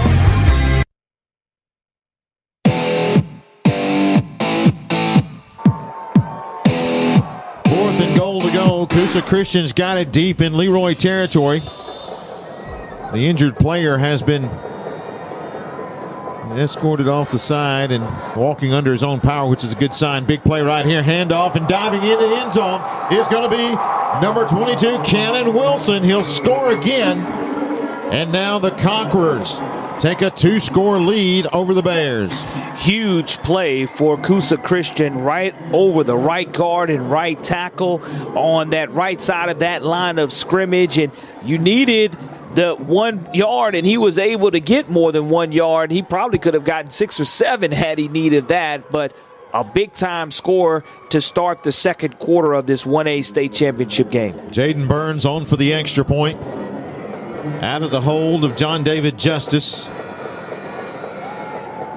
Snap, hold, kick is up. It's low, but it's a low liner right through the pipes. And a 14-0 lead. Coosa Christian leading over the defending state champions. Leroy trailing 14-0 here with 11:31 left in this first half. Now let's look at points off of turnovers. That is 14 points here off of 2 turnovers. And you look at the score, Tommy, 14-0. Well, I'm not a mathematical genius, but my math tells me all your points have come off of the turnovers by Leroy. And this next drive is very important. I mean, you talk about it. The way that we knew going in that points were going to be at a premium. Now your opponent has a 14-point lead. If you're Leroy, you've got to be able to put the drive together and make something happen here on this because, you're facing one of those teams that's not going to give up a lot of points, and you've got to make them. You got to hold them where they are, and you've got to start cutting into that lead. And also, you're doing so without Damian Phillips. He's a wide receiver and defensive back. He's the young man that was hurt on that third down play right at the goal line. So now he's being taken out of the game possibly for the entire contest. And here we go with Coosa Christian leading 14-0. Another short kick going to be fielded. Coming up and making a diving catch there is going to be Sawyer Sullivan. So another good field position opportunity for Leroy. They will start at about the 41-yard line. So Coosa Christian not kicking it deep, but that shows a lot of respect for their defense. They feel like, hey, we can give you good field position, but this time, kicking team, 5-yard penalty will re-kick. The flag comes in from the far side, offsides. That'll move it back 5. So will you continue to go with that pooch kick? I think that you'll kick it just a little bit further. And I mentioned earlier that the kicker, Burns, lines up 3 yards, doesn't get a full running, and now he's going to still be 3 yards. So you know that some type of sky or pooch kick is coming. Burns approaches it, this time a little further, actually a lot further, back to the 18-yard line, going to be fielded there. Coming out of there with it, tries to break one-man miss, comes to the near side. That is going to be Crumity. Crumity finds a gap, goes back against the grain. Crumity's got blocks. He's got the far boundary. He's to the midfield stripe, to the 35, 30, 20, 15, 10, and he will dive for the pylon. Let's see. It's going to be short, Did he get in? I believe he's short by about a yard. But what a great job of cutting back against the grain, receiving that football on the 18. What a huge difference that 5 yards made on that kickoff. Outstanding special teams play for no one to be called for holding or blocked in the back. And now Leroy answers the call. 1st and goal to go, Tommy. They'll mark it just outside the 2-yard line. 1st down and goal. Come in with a tight set. Looks like they are going to go with Huebner under center. A couple of blocking backs back behind him, as well as Collins, the deep back. And officials come in and stop play. Official timeout. Previous play is under further review. And I think they want to look at the spot and see if he was able to find his way into the end zone. So we'll try to take a look at the monitor here. He was down the far sideline. Looked like he had room to get into the end zone and then went for a dive for the pylon. And from our angle, of course, it's all the way across the field, so hard to pick up on ours. So you look, can't tell from that angle. Nonetheless, it is a 1 yard. It's at the goal line, at the 1 yard line, and it's a tremendous return. It's that spark of energy that the Leroy goal, the Bears needed in order to go ahead and put themselves in a situation. He may be, that is so tight. You know, we're watching the replay here in the booth. He lays out. The ruling on the field stands as called. The runner was stopped short of the goal line. He'll be first. Knee was down. Left hip. Yeah, left hip got him. So at the 1 yard line, Leroy's got it. 1st down and goal to go. Good job of the officials on the field, hustling down the field to make that correct call. 1st and goal at the 1. We were talking about a little bit earlier, you know, for these officials, this is their Super Bowl as well, because being chosen to do one of the state championship games is quite an honor for these guys in the stripes. And so far, this is their 3rd game, and they have done an outstanding job. Huebner, long snap count. Quarterback keeper, I didn't see much of a push there, but second effort may have gotten him close. And it's going to be 2nd and goal from about the half-yard line. Eli Moats comes from behind and pulls the quarterback back, and you're not going to get much closer than where Leroy is right now. And it is now a 2nd and goal to go, Tommy. They'll mark it just inside, actually just inside the 1. The tip of the football touching the 1 yard line, the other tip inside. Huebner now with a power set behind him. They don't do the tush-push formation. They'll hand it off to the deep man in the eye. Collins is there, spins and dives, and he is in. Touchdown, Leroy. The Bears get on the board with 10:28 left here in this first half. Outstanding job of the offensive line, giving him just enough push.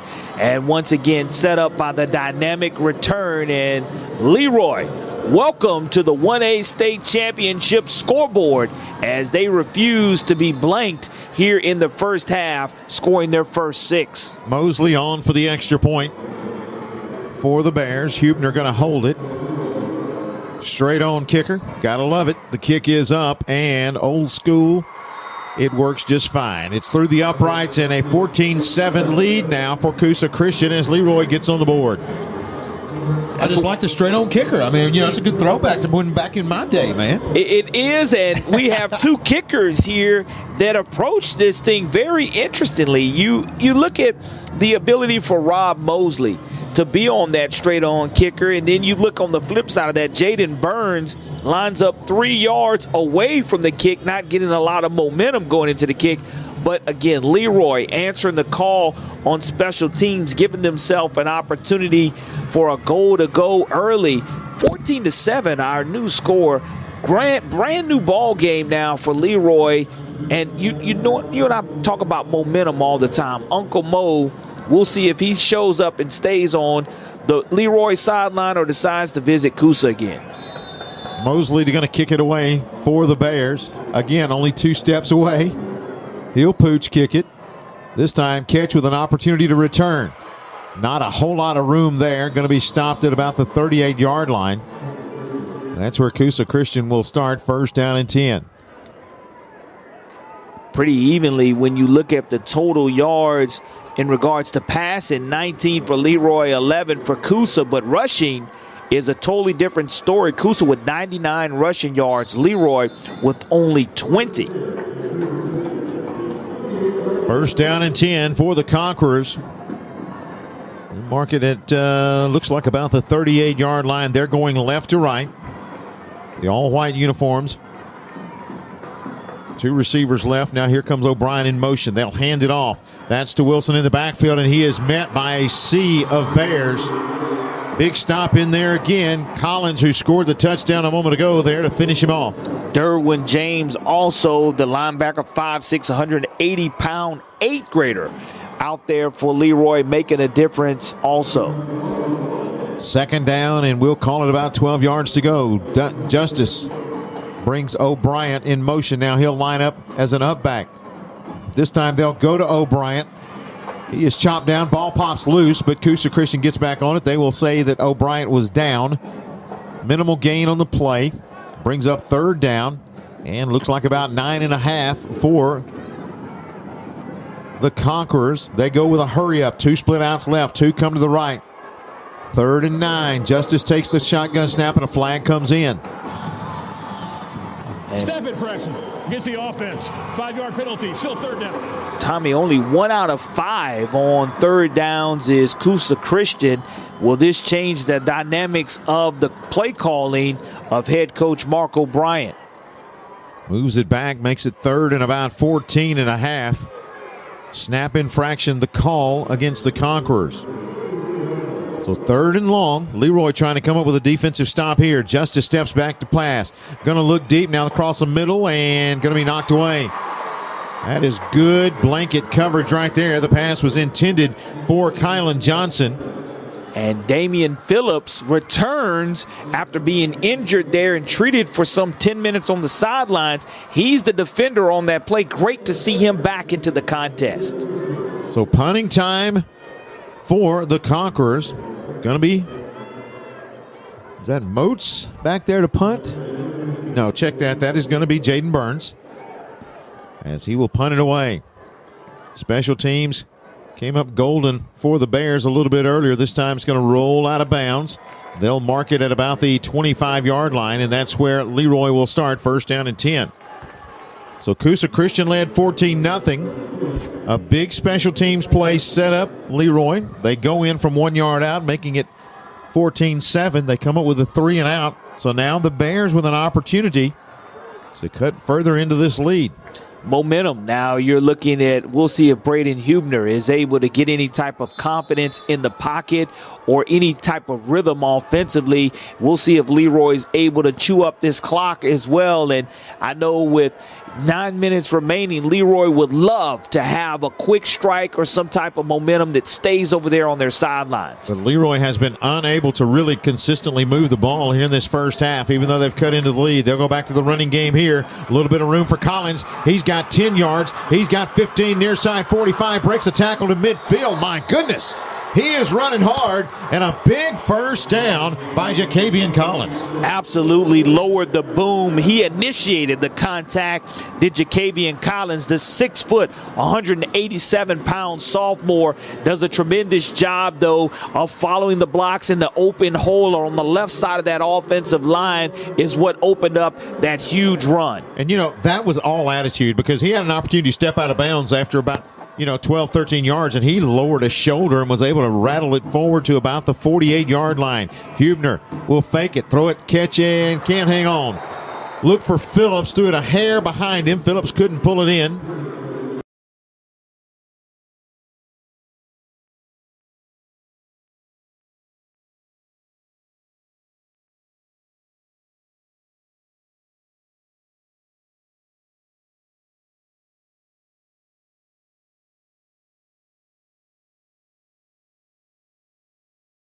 Little RPO there that couldn't convert on, brings up 2nd down and 10.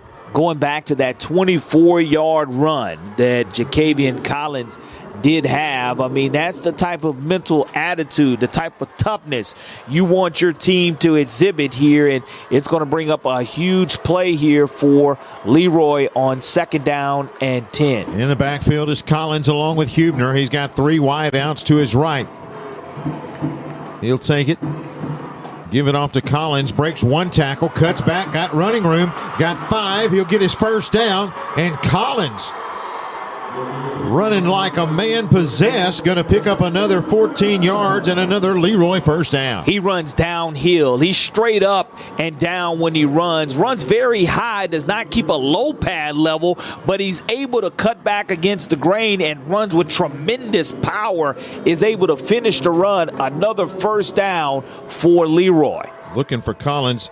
Led the team in tackles, but as far as offensively, he's not really been the strong weapon all year. But so far here in this first half, he's getting it done.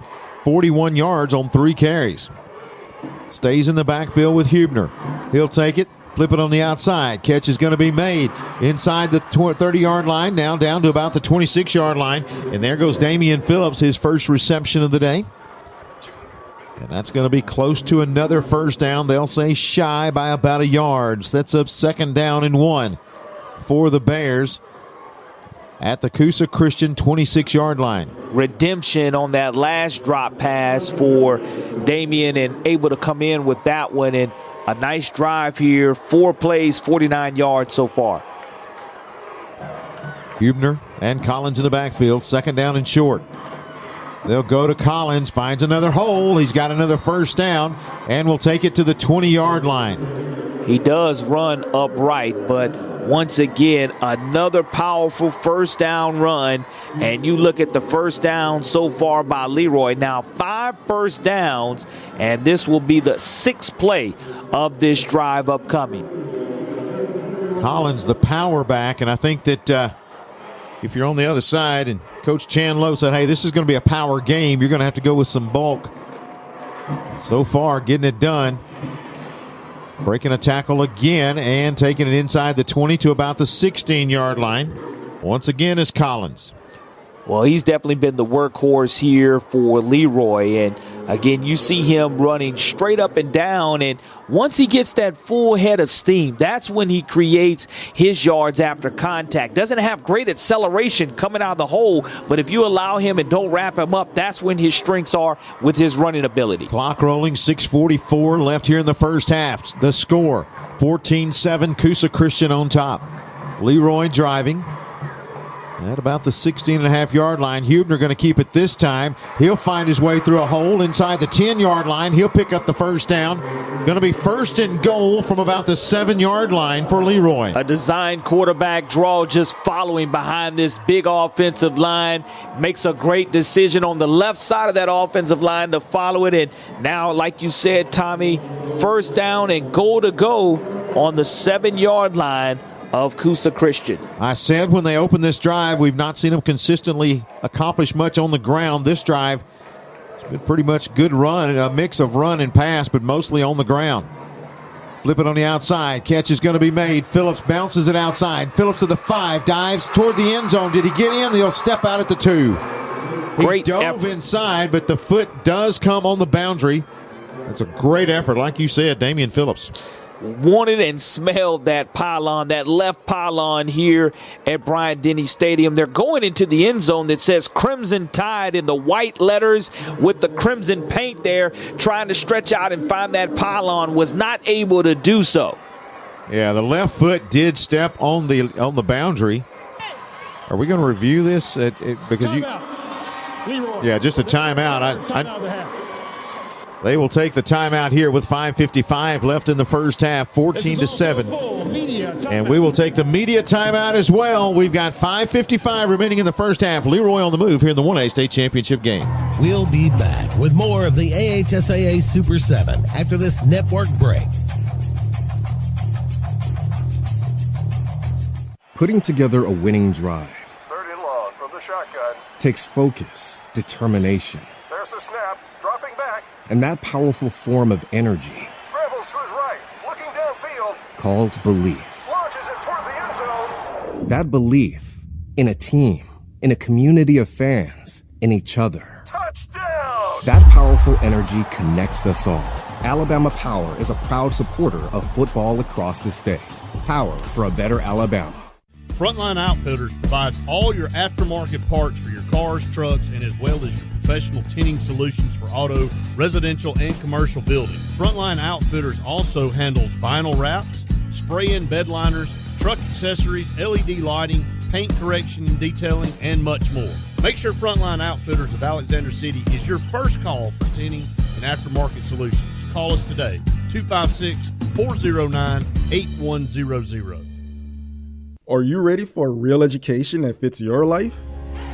The 24 colleges of the Alabama Community College System offer real degrees in real campus life. Full-time or part-time, there are options for everyone, from adult education and certifications to degree programs and workforce training. Experience real-life education at its best, your version of success in your community on your time. Visit accs.edu and begin your journey at your local community college.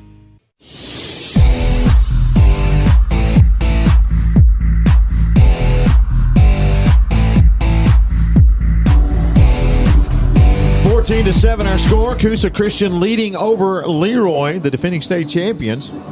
Leroy on the drive now. We were talking about Jaquavian Collins for Leroy on the season. 23 carries, 139 yards. That is a season total. Here in this game, 5 carries, 50 yards already. And 2 touchdowns total on the season. Has a chance to make that 3 as he's lined up in the backfield, Tommy. Actually picked up the first one, so this one could be 4. He could double his output here for this one. They'll pop past it, cutting it inside and into the end zone. There goes Taylor Crumity, and the Bears cut into the lead. It's down to 1, 14-13. with 5:51 remaining in the first half. Great designed offensive play coming out of that timeout to put your speedster in motion, allow him to catch the pop pass, and again, outflanked around that right defensive end was Coosa Christian. Couldn't do anything with it, only had a couple of yards to go to get it, was able to score 6. Mosley with a chance to tie us up with the extra point. The kick is up, and that kick is good.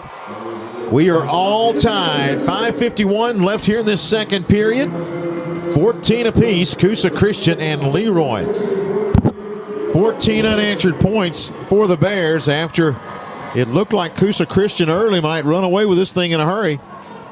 Talked about momentum and Uncle Mo and the 2 early turnovers that led to the 14 points of Coosa Christian. Now, Coosa Christian, we'll see if they're able to answer this and sustain drives without penalties, because that's been kind of a hindrance for them their last couple of drives. And both defenses are giving up more points right now than they averaged the whole season. Yeah, that's a very interesting factor. I guess you throw all records out of the window when it comes down to state championship play. When you're battling for that blue map and having a chance to call yourself a state champion, you'll do whatever it takes, unorthodox-wise, from a scoring standpoint for sure. Even in the stat column, too, 114 total yards for Leroy, 111 for Coosa.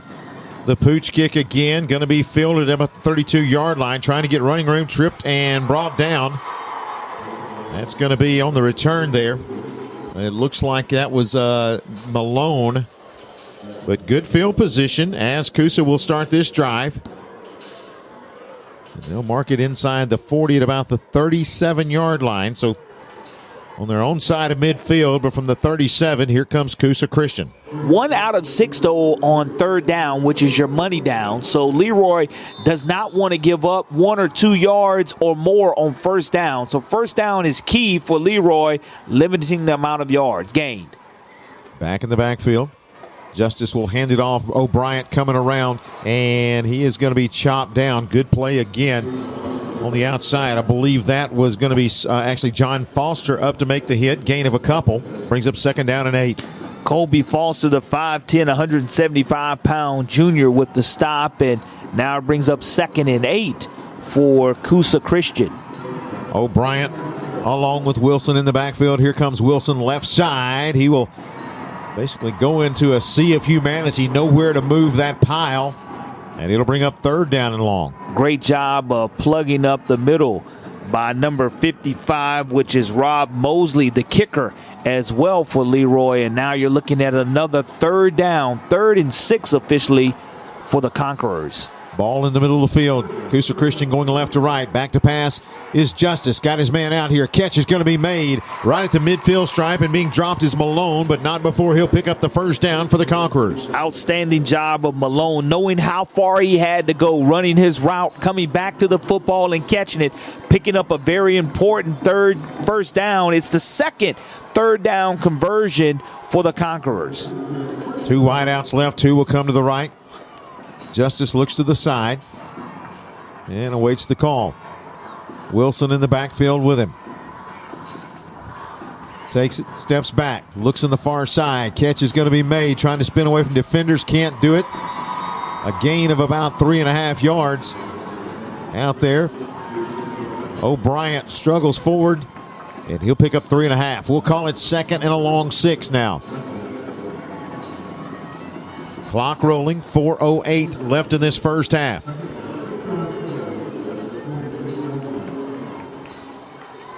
Back to the run it goes. Wilson left side. Wilson finds a little gap. He'll pick up a couple. Then he is driven back. On the stop that time was Jaquan Scott. He'll pick it up to set up a 3rd and a long 2 now for Coosa Christian. Again, money down. 2nd and 2 out of 7 so far as Coosa Christian converted on that last third down, and this one right here is going to be critical. Justice looks to the sideline. Again, he's got a split out going to the left side. That is Johnson. He'll take it, hand it off to Wilson. Got a first down and plenty ahead. He will lower the shoulder and take it inside the 40 to the 38, maybe even the 37-yard line. Coosa Christian rattling the chains on a new set of downs. That's what you want to see if you're Coosa. Continue to drive the football down the field, try to get the momentum back. Now 6-play, 25-yard drive so far for the Conquerors. Goes to Wilson, bounces it outside, hurdles a defender, and will take it close to the 30-yard line. They'll say the knee down at about the 31. And Wilson had tapped the helmet saying, hey, I need a little breather here. So coming back in is going to be Hester, who had success early. Leroy with 2 timeouts remaining. Second down along 3. And bobble on the snap. Let's see. It is a loose ball. Loose ball down there at the 30-yard line. Who's coming up with it? Leroy comes out of the pile. Justice, they say, is down. And so Coosa retains possession. And once again, we're right back. A review here. Right back to third down, 3rd and 2. Coosa quickly going to the line because they don't want a review. Justice gives it off. Hester just lowers the shoulder, moves the pile, and looks like that will be good for first down yardage, and it is, to the 33-yard line. Move the sticks. Very monotonous drive here. 8 plays, 33 yards so far, and you look at the clock continuing to tick down to 2 minutes left in the second quarter. Officials will take a timeout. Actually, Leroy will call the timeout with 2:04. They ran the replay here on the screens, I didn't catch what happened. I heard a groan on the far side from Leroy fans thinking that Justice had fumbled, but obviously it's a moot point at this point because basically at that point you've already run another play and gotten the first down. And also, Tommy, 14-14. I mean, like you said, Coosa Christian jumps out early, 14-0, and you're looking for all momentum to go their way. And soon as you get an electric return, puts Leroy back in business. Now Leroy trying to hold off even a field goal attempt they would hate to give up right here. Coosa Christian missed that field goal early, and they would love to go 1 for 2 if they're not able to get 6 here. They would like to settle for that halftime lead, but the story coming in was the dominant defenses. Only 5 points being given up per game by Coosa Christian, only 10.5 by Leroy, and so far 14 apiece is our score. Both teams have taken advantage of some big plays and some opportunities here in this first half. Keep in mind, Leroy will receive the kick to open up the second half. 1st and 10, hand it off. That's going to be Hester. Hester's hitting the backfield. He will fight forward for about a yard, but that Bear defense was bearing down on that one. Yeah, it definitely stuck its claws out there to make sure that no scratching of additional yardage was gained. 2nd and 9 now for Coosa as the clock continues to wind down. 1:40 remaining here in this half. Hands it off. Hester tries outside, cuts it in, and how did he get out of that? Spins away, but he's still in trouble and will be brought down right at the line of scrimmage. Going to bring up a 3rd down again for the Conquerors, and the clock's rolling with 1:25. Conquerors now with only 1 timeout remaining here in this first half. 4 out of 9 on 3rd down conversions, and this one's going to be critical. And you look at them having 1 timeout remaining to stop. They'll call the timeout now here with 1:05 remaining. So they came to the line and then decided to go ahead and opt for that timeout here on 3rd and long. Looking at some of the stats here in this first half, it's kind of when you look at it, Corey, you can tell who has the ball because they've got a few more yards than the other because we were so even on this drive. And now Coosa's at 147 total yards, 123 of that on the ground. Same thing for Leroy with 114 total yards, 81 of those through the rushing game. An 11-play, 36-yard drive currently that is taking 4 minutes and 38 seconds off of the clock. And now for Coosa Christian having no timeouts remaining. Leroy still with that 1 timeout remaining. It'll be 3rd down and 9 yards to go. Maybe the fastest moving ball game of the Super 7. We may get that 7 o'clock game. We may have a couple hours to kill in between. Well, I tell you, it's an attribute to these teams being disciplined and taking care of their business as far as penalty yardage. But here it is, 3rd and 9, Tommy. Justice so far, 4 of 6 through the air. Big 3rd and 9 from the 32.5-yard line for Coosa Christian. Wilson comes to the slot formation on the near side. Empty backfield. Justice steps back. Got pressure. And he's going to be hit and dropped. And he took the ball away. He did take it away. That is a turnover. That is going to be a turnover. My goodness, what a play. Again, that is Jaquan Scott comes in and rips the football out, and Leroy comes up with another turnover. Strip sack in that situation as he came from the backside, the right side, as the quarterback was rolling to his right, and as he was going down, he took the football away. So very heads-up play by the young man Jaquan Scott, 6'2", 190-pound senior from his defensive end position with one of the biggest plays for Leroy here. That is a special play right there. And you saw that trying to get out of there was Justice. He just didn't tuck the football away and still had it hanging down there in his hand. And great play to come in there and strip it away. Now it's 1st and 10 for Leroy. Flipping it on the outside, and that time a little confusion in the backfield. Hubner was faking it to his running back, Collins. They kind of bumped into each other. He had to reset and then try to throw a quick screen out there and just unable to get anything on it. Yeah, that was a big-time play. As far as what led up to it, though, the bad throw is something you can live with because now you're at 2nd and 10 here with 54 seconds remaining. Tommy, it'll be interesting to see if Leroy takes their shot down the field or is just happy with this 14-14 score. Well, you've got the tie. I think it depends on what happens on this down right here because you've still got some timeout left.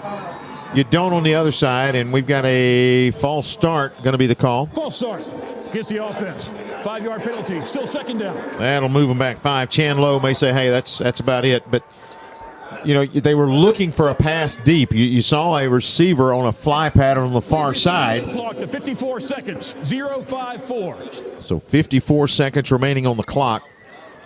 And I'm not sure that you're going to see them risk it at this point. I know on 2nd and 15, I would just be content to hand the football off to Jacavian Collins and let him run this out, and Coosa's going to be poking at it. You don't want to turn the football over. That's the worst thing that could happen here. Back to pass, though. Hubner going to look, throw, and catch is made at the 40 to 45-yard line to midfield, and stepping out of bounds across the way is going to be Taylor Crumity, taking only 7 seconds off the clock, 47 ticks remaining. Still having one timeout in their pocket, dude Leroy. And, you know, Tommy, you have to make that decision. Do you trust the routes that your receivers are running, or do you want to go ahead and run the clock out? You've got a quarterback that has had amazing success throughout his career, even on the big stage last year, making good decisions right now. So I think you're going to see another execution, maybe the same play to the other side. Hubner back, looks, there's his man. Catch is going to be made to the 40-yard line and diving maybe to the 39. That's going to be Jason Bird, and he is close to another first down. Looks like he'll be shy of that first down, but they'll stop the clock here with a timeout. Chan Lowe calling for that timeout there, and you know he wanted to get out of bounds but was not able to at least stretch out to get the first down. But 8 yards gained on that first down play as Leroy has a nice drive going here with close to 38 seconds remaining in the first half, Tommy. Hubner has had another phenomenal year, passing for 1,710 yards, 27 touchdowns, 1 interception. That's when you're talking about a quarterback that has been in the system, a quarterback that has made good decisions to protect the football. Yeah, you value in the football, and the decisions he's going to make here are going to be critical as to whether Leroy has a lead going into the half or whether we're tied up at 14 apiece like we currently are. And Hubner so far 7 out of 10 for 61 yards and does not have a touchdown, just 1 interception. But at the same time here, the receivers have started running better routes, and let's see how Coosa decides to defend, whether they're going to press at the line of scrimmage or whether they're going to give soft cushion. And I see soft cushions over there on the far sidelines given on these wide receivers. 2nd down and a couple. They will go to the running game. That's going to be Collins. He's got running room, 35-yard line, 30. He will lower a shoulder and carry the defenders inside the 30 to the 28-yard line. That's going to move the chains. Clock with 31 seconds. They'll stop to move the chains forward. Now the clock is rolling again. Going to have to hurry. Clock is rolling with 25. I don't think they realize it. They need to clock it. Just clock the football to stop the clock, and you're able to set up a fresh set of downs. Instead, they go through the motions. Now we're down to 15. 3 split outs, go to the right side. Hubner's got it, steps back, pump fake, rolls back in trouble, and he's going to go down, and that's going to be the end of the first half. They can't stop it.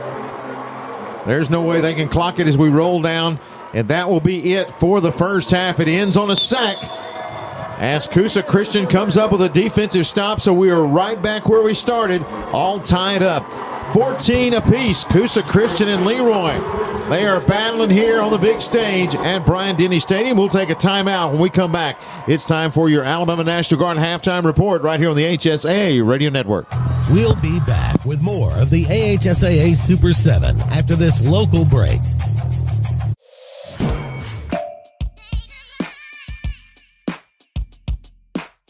Bama Sheds and Pole Barns. Locally and family owned with the best customer service. Custom built to fit your needs with free delivery and setup. Design and price online or stop by and see what we can do for you. Nobody beats our prices and nobody beats our quality. Built in Alabama, made in Alabama. BamaSheds.com.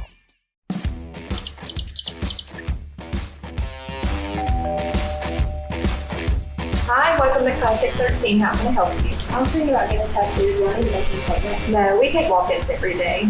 Let's find someone to help you. Follow me. Okay, if you'll have a seat right here. Thank you.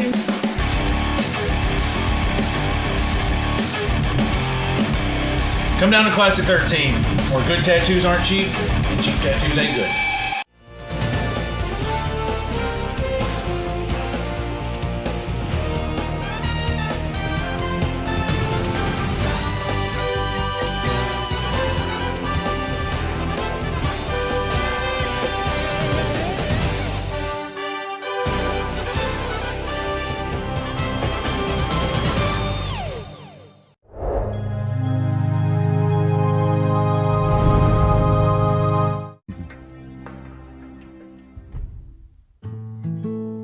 Communities don't just happen. They're built by people.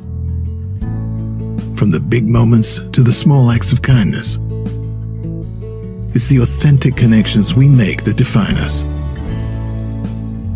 At Alpha Insurance, we know that every day you're building things that are worth protecting. Because for us, this is more than coverage. It's who we are. Alpha Insurance, building tomorrow together.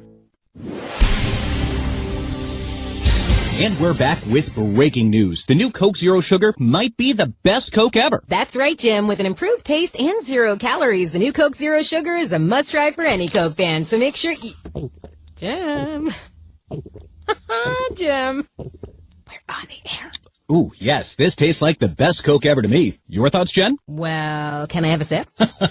Jen, we're in the middle of reporting the news. I need to try it first. For a combined 50 years, SignSource has been Central Alabama's most reliable option for all of your sign needs. Custom metal, wood, or coroplast signs for your businesses or organizations, wraps or decals for your vehicle or boat, full color banners for any occasion. SignSource also provides fast, quality sign installation and service needs, including crane rentals and lighting maintenance. Check out our website at signsourcenow.com and call us at 256-825-0197. Go straight to the source, SignSource.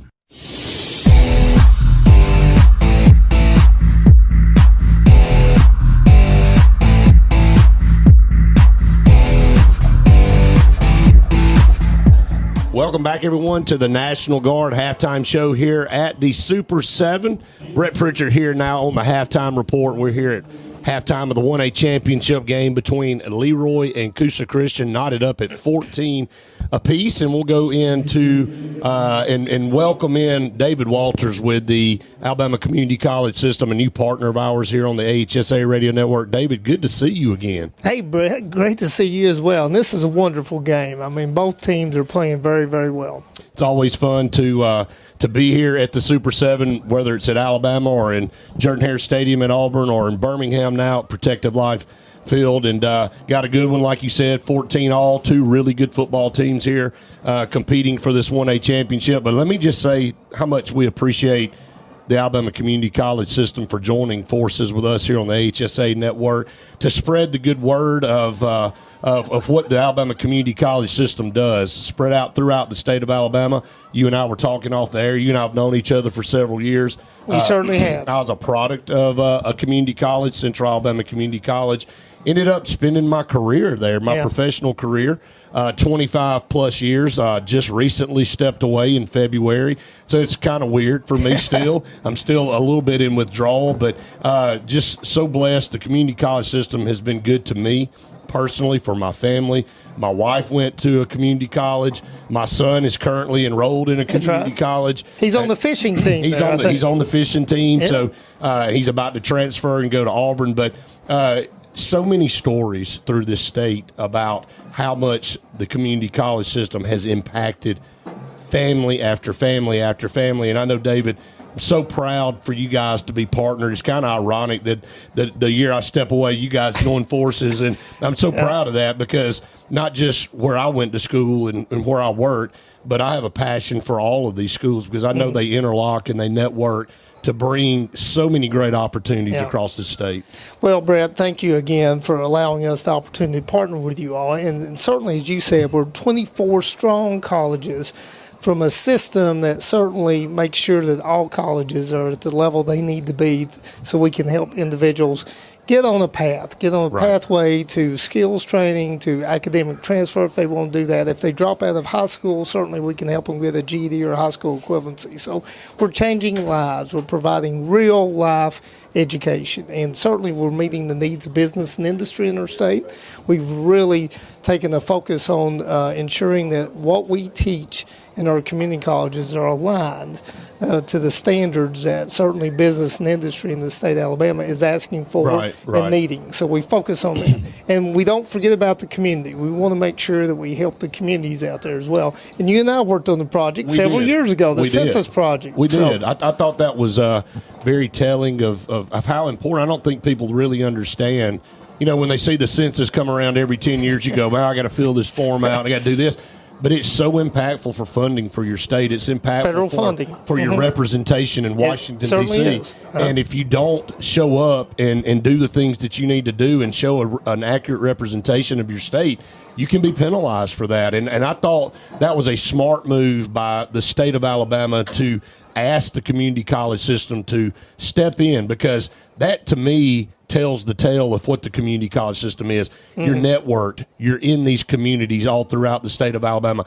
People trust the community college system. They certainly do. And they trust the people that work there. They know those people. That's so right. They're more loyal. They're family and friends. Right. So they community members. So there's a trust there that's built. And David, you and I were talking about that. I think, and you feel the same way, that we had such a big turnout and such an accurate depiction. We saved ourselves a seat in Washington, D.C. We certainly did.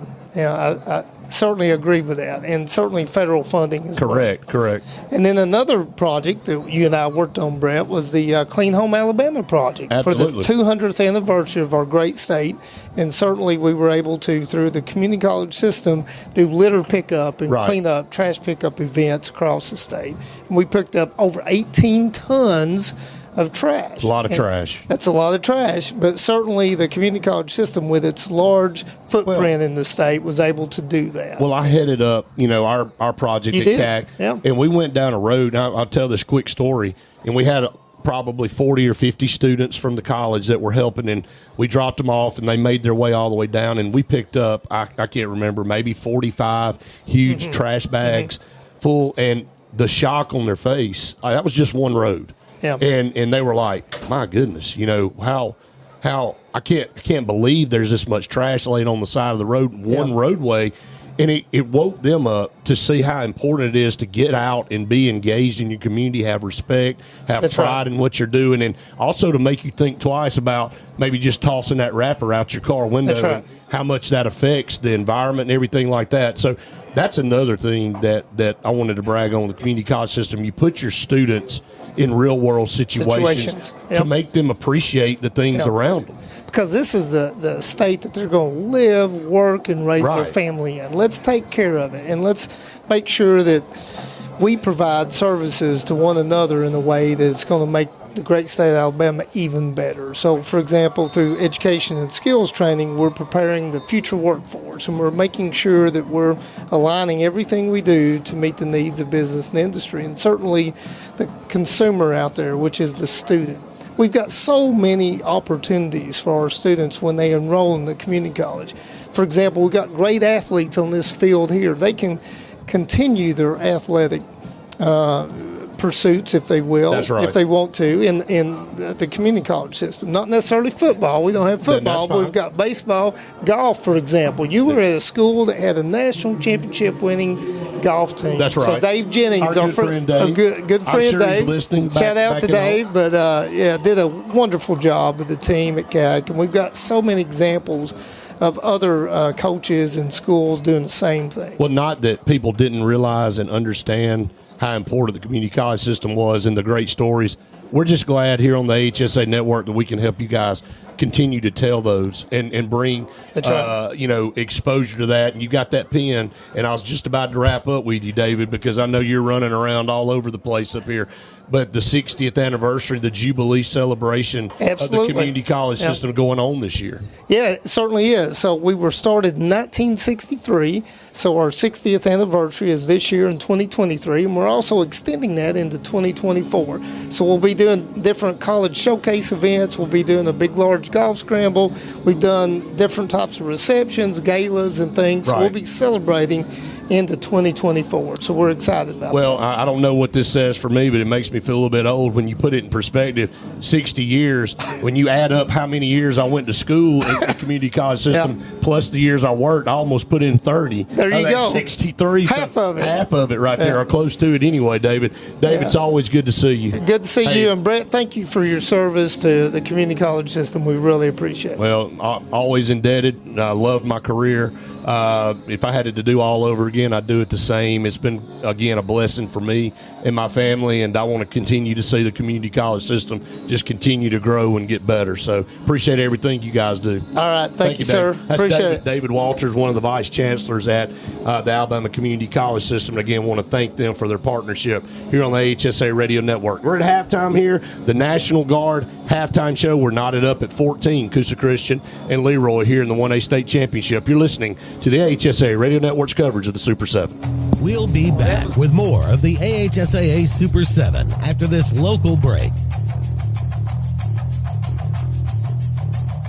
For a combined 50 years, SignSource has been Central Alabama's most reliable option for all of your sign needs. Custom metal, wood, or coroplast signs for your businesses or organizations, wraps or decals for your vehicle or boat, full color banners for any occasion. SignSource also provides fast, quality sign installation and service needs, including crane rentals and lighting maintenance. Check out our website at signsourcenow.com and call us at 256-825-0197. Go straight to the source, SignSource. You may not be a high school athlete, but if you have a sports-related injury, Encore Rehabilitation and Sports Medicine can deliver treatment that will get you back into your game. Injuries occur every day in all the sports you play. Encore provides physical therapy for minor injuries as well as rehab following surgery. Play hard, play to win. But when injuries occur, rely on Encore. With locations across Alabama, there's an Encore near you. Log on to EncoreRehab.com.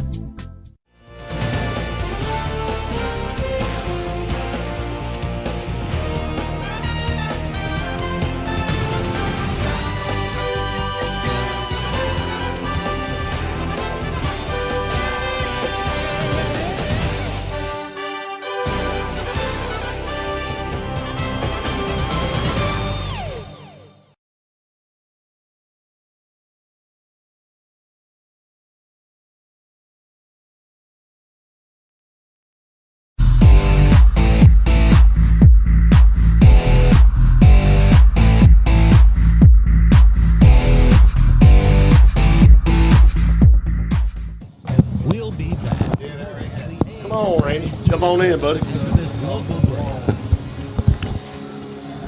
And welcome back, Bryant-Denny Stadium here at halftime. The Class 1A championship game. Coosa Christian and Leroy all tied up at 14. I'm Tommy Wood alongside Brett Pritchard, who has the nightcap tonight. And, man, when you talk about Super 7, a lot of folks been looking forward to that 5A game tonight as well. Yeah, I got a good one here, Tommy. First of all, 14 all. But, yeah, excited about Gulf Shores and Ramsey, two really good teams. You know, at the beginning of the year, we look ahead. That's what we do in the media. And you looked at these two programs and you thought, well, they're probably the favorite in both sides of the state. And they end up making it. And, you know, Clay Central was a very good team, navigated a 10-0 record. Thought they were going to have something to say about it. And unfortunately for them, I know they went out way earlier than they wanted to, but you never know with a Terry Curtis coach team. You know, I know they didn't have quite the year that they're used to, but anytime you play a Terry Curtis coach team and, you know, they're going to be prepared, and they came up and won a very close defensive game. But we all kind of had our eyes on this Gulf Shores team last year, kind of making their move, got put out in a very, very close game. Felt like with all the returning starters, they'd have a good chance. And then we know what Ramsey does. Ramsey defending champs and just a dominant program out of Birmingham, and they just know how to win. Yeah. So, right. And when you come out of the region that Gulf Shores comes out of, you know you're a good football team. There's no doubt. You know, that's got to be one of the toughest in the state, if not the toughest. And so you know that Gulf Shores has been battle-tested, and they'll be battle-tested tonight because that Ramsey team is a very physical football team, defensively extremely strong. Yeah, it is. You know, they pride themselves on defense, and you know they're going to have their hands full with a running attack over at Gulf Shores that they really like to line it up and come right at you. This is going to be a man-on-man game. You know, that's what they like to do at Ramsey is shut you down, and Gulf Shores tries to impose your will. You know, who knows what the score is going to be, but you know it's kind of leaning toward maybe a 10-7, 14-10 type game. It could be. Now that I said that, it'll be 54-53 in double overtime. That's like this one. One team giving up 10 points a game, the other giving up 5 points a game, and both of them have already blown that average here in this first half. Yeah, you just never know when you get to a Super 7. This is a good ball game right here. We should have some good Super 7 games. I think last night kicked off well. Oh, yeah. This one a little lopsided early this morning, but right now tied games. This is a very good field of teams that we've got this year. Yeah, I was very impressed when I saw the lineup. And, you know, all of us following every classification up until this point, we knew we were going to have some good football games here. You know, I hate to fast forward, but tomorrow night, that 6A championship was another one of those things where you looked at Clay Chalkville a couple of years ago winning the state title. Had a disappointing year last year coming in the first round and losing to Parker 7-6 as the defending champs. They were on a mission this year. They've made it back from the north. And, of course, Saraland's the defending 6A champs. And all of that talent that they had, we knew that you could almost pencil them in, but they had to navigate the season, and they did, and really didn't have very many close football games. So looking at those two teams, Clay Chalkville was able to knock off Thompson earlier in the year in a regular season game. Going to have two outstanding – well, you're going to have a bunch of outstanding players, but Ryan Williams for Saraland and Jalen Mbakwe for Clay Chalkville is going to be a showcase. Let's talk a little bit about the AHSAA Radio Network. It's been around for a long time, and you guys have spearheaded that, of course. Talk about how appreciative that we all are to be involved in high school athletics here in the state of Alabama. Yeah, we are because we're all passionate about it. I think everybody in our group just loves high school athletics, whether it be football, basketball, baseball, softball. We can list all of them. And it means a lot to us, and it means a lot to these communities. And that's what's fun is you see these towns shut down, you know, for their football program. They're just interlocked and intertwined, and it doesn't matter if it's a 1A game or a 7A game. The towns show out. The pride is there.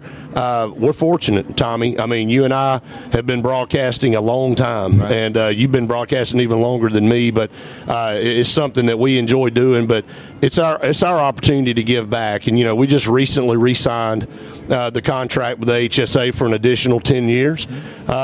You know, you don't know what tomorrow brings, but it's confident that you know you've got a contract with an organization as great as the AHSAA that you continue to provide a service. We've been doing this for 17 years now. Yeah, I had to ask you the other day how many years we've been doing this because they all run together. They do. They do. Time speeds up when you get mine and your age, for sure. But, you know, it's partners like the Alabama Community College System and Thompson Tractor and Russell Dewitt Centers and all of those great companies that have the same vision and buy-in as that we do. They see the importance of community. They see the importance of, you know, the futures of these kids and the parents and the grandparents and all. They want to help.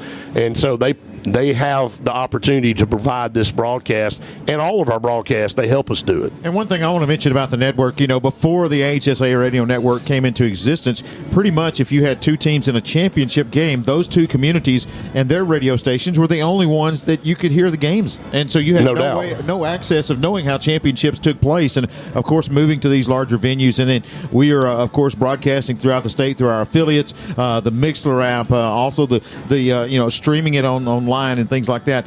That is how high school football, to me, has grown because more and more people are aware of the championships. They know who the teams are. They know the players. I've had texts from all over the South talking about, hey, how good was Cam Coleman last night? You know, I could go on and on because these guys are getting spotlighted, and that's what you and I want to do. Well, that's the whole point. I mean, it's not about us. It's to bring exposure to these young men and women in their sports. I mean, we love basketball, too. I mean, basketball finals in Birmingham is one of the most fun weeks for all of us. It's a marathon, no doubt. We have to platoon and do the best we can, but so much talent on the girls' side and the boys' side. But you're right. Just a small part. Just to be a small part of it makes us really feel good. And appreciate all you guys. We couldn't do it without all of you. And the list is too long that have worked with us in the past, but I think we've got a really great crew now that is dedicated and has the right vision of what we want to do here with the AHSAA Radio Network. Well, we absolutely love what we do and get the best seat in the house for games like we're having right now. Again, a 14-14 tie here at the break. Again, the Class 1A championship game. Brett Pritchard going to check out, save that voice for a little game a little bit later on. He should have a dandy here to wrap up the first full day of the Super 7. We'll take another timeout and we'll continue our coverage on the Alabama National Guard halftime show right after this. We'll be back with more of the AHSAA Super 7 after this local break.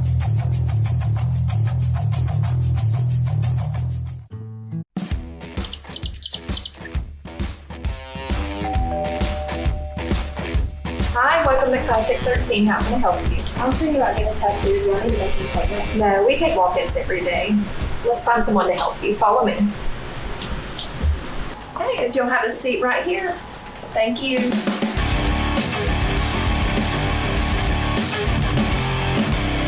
Come down to Classic 13, where good tattoos aren't cheap, and cheap tattoos ain't good.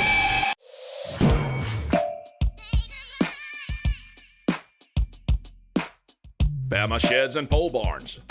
Locally and family owned with the best customer service.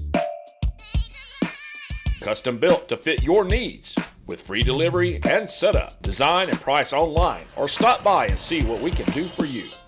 Nobody beats our prices and nobody beats our quality. Built in Alabama, made in Alabama. BamaSheds.com.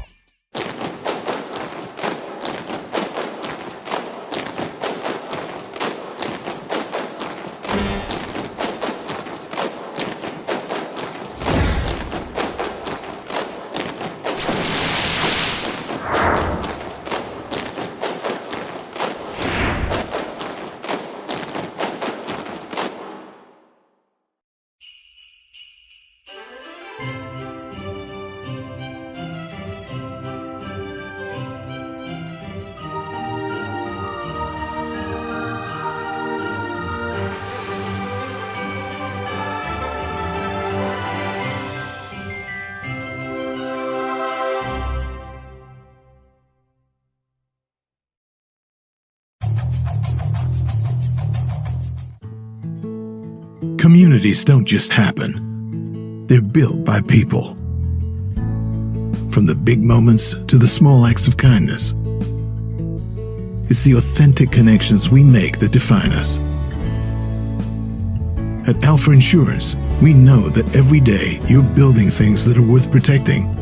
Because for us, this is more than coverage. It's who we are. Alpha Insurance, building tomorrow together. This season, Jax is cooking up 3 ways to satisfy your hunger. Always fresh, never frozen, hand-breaded chicken sandwiches. Introducing the new Hot Honey Chicken Sandwich. Sweet, kicked up, and delicious. The always fresh fan-favorite cheesy bacon with crispy bacon and warm cheesy sauce, and everyone loves the Southern Fried Classic. The Jax Chicken Sandwich Trio. Come for one or all 3. Only at Jax. All about the South. Experience and knowledge from the pros.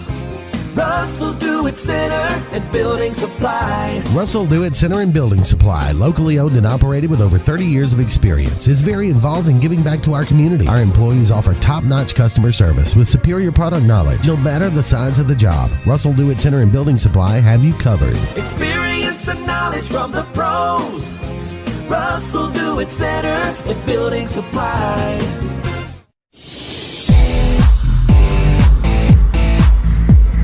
Welcome back to Bryant-Denny Stadium here in Tuscaloosa. Tommy Wood and joined by John McWilliams now of ALDOT. Man, what's going on? Hey, man, it's great to be here as always, and some great games here today, right? There have been some phenomenal games, a lot of great athletes on the field, and I want to make sure you weren't speeding because you were on the TV side, on the other side of the stadium, and somehow come sprinting in here. So you didn't break any speed limits on the way, did you? No, I had a great guide who helped me up here, and, I mean, I may be a little short of breath, but I'm not conditioned, like these players. Yeah, you got to get ready for the Super 7. Hey, let's talk real quick about some of the things the folks are coming to Tuscaloosa the next few days. What do they need to do to get ready and to really just be safer? Yeah, Aldott has active road improvement projects across the state, and especially around Tuscaloosa. So drive alert when traveling through highway work zones. Even when workers aren't present, lanes in a work zone can shift, or grooves in the road can alter the way a vehicle handles. So just make sure you buckle up and pay attention to those work zones. Second half about to get underway. We'll hold you right here. I'll kind of give folks what's going on. Jaden Burns kicking it off. And again, he will do a little pooch kick, going to be fielded at about the 36-yard line. That's where Leroy's going to start, 1st and 10. But obviously, young folks out here on the football field, a lot of students traveling around. And I now have my youngest one is starting to drive at 16. What are some things that these young drivers can do to make sure they know about safe driving? Yeah, one thing is many parents don't realize it, but a leading threat to their teen's safety is driving or riding in a car with a teen driver. And motor vehicle crashes are the second leading cause of death for teens in the U.S. So it's that lack of experience and distracted driving. So we really want parents to tell their children about the dangers of that, and really want our teenagers to pay attention on the road. Get this play. We'll come right back to you. Leroy's got it, 1st and 10, ball on the near hash. Hubner, the quarterback. Got Collins back there with him. They'll feed Collins on the right side. Finds a gap across to the 40-yard line. Going to be brought down there. We'll give him a gain of about 4. Brings up 2nd and 6. But one thing that I wanted to mention, in my everyday work, I work with high school students, and we were able to take part in a teen driving summit that's taking place around the state. Talk a little bit about that program. Yeah, it's something that we do across the state, and they're really good events where we try to partner with the schools, Children's Hospital, a lot of different entities, and show the teenagers what's going on in the area, what happens if you are in a crash, who has to come see you, and just the dangers of driving distracted. They put on the drunk goggles. They try to go through some of our simulators while trying to text while driving, and it's just shows the dangers of driving and what they can do to be positive influences on other teenagers. Hubner going to break it off on the right side, going to pick up about 4 yards. Going to set up 3rd and a short 1, moving it out to the 45-yard line. Leroy with a chance to convert right here and keep this drive alive. But, I know I had a group that went to that teen driving summit a few weeks ago, and they were just blown away with the message that they all brought back and shared with their classmates, which is exactly what you want to happen when you give such information like that. So let's get this 3rd down call, and then we will again talk a little bit more about Aldott with John McWilliams. That's going to be a quarterback keeper. He struggles forward, and that was a heck of a tackle that went on the far side to see if he got the 1st down. I'm not sure.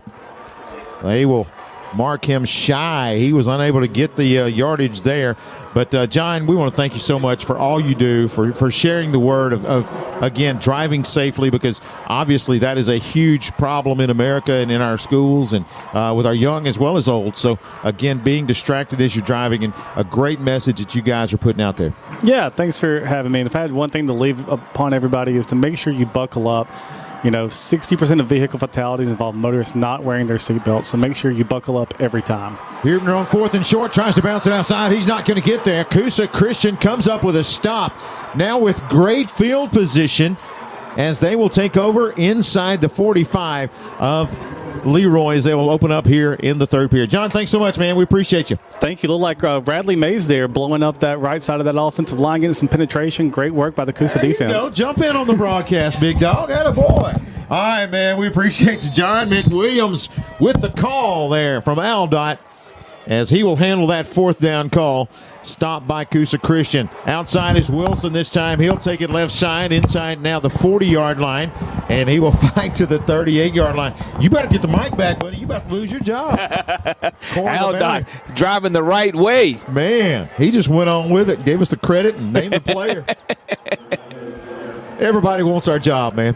No doubt about it. And I know that this second half of action is going to be as exciting as the first for sure.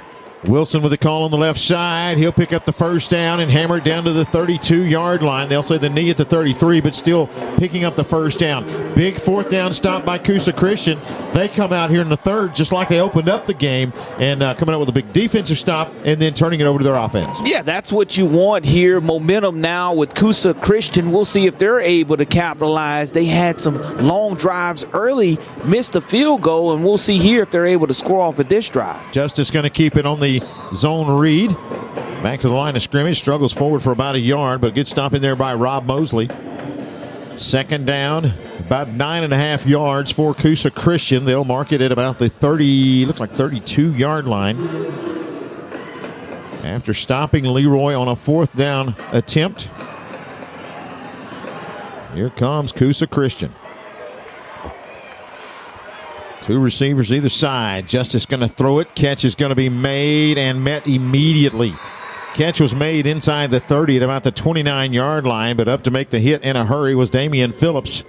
Going to set up a 3rd and a long 5. Now on 3rd down so far here on the contest for Coosa, you look at them being 4 out of 10, Tommy. Justice gives it off left side. Wilson hit, and he'll get a yard. Here comes a flag tumbling in the area of holding. That was another big pop. The guy that's done it all today, Collins, up to make that hit. And now let's check out the yellow hanky. Offense. 10-yard penalty from the spot of the foul. Replay, 3rd down. That is a holding call. Going to move it back. And now, Coosa Christian behind the chains a little bit. They need to reach the 23-yard line. They're back at the 38, so we're going to call it 3rd and 15. Well, I tell you what, I don't know what kind of play you have for 3rd and 15, but what you really want to do is get half of this yardage back, because we've seen Coach O'Brien roll the dice on 4th down, and if you're able to get half of this yardage back, then you'll put yourself in a great position to go for it on 4th down. Justice comes aside. There's some confusion. Timeouts have been a problem for Coosa Christian. They're going to have to burn one early again. That's something to keep an eye on here, as this contest is not at 14 apiece down the stretch. I'm looking forward to seeing it. They will take the full media timeout. We'll take the break as well. 7:42 left in the 3rd period. We're knotted at 14 in the Class 1A state championship game. We'll be back with more of the AHSAA Super 7 after this local break.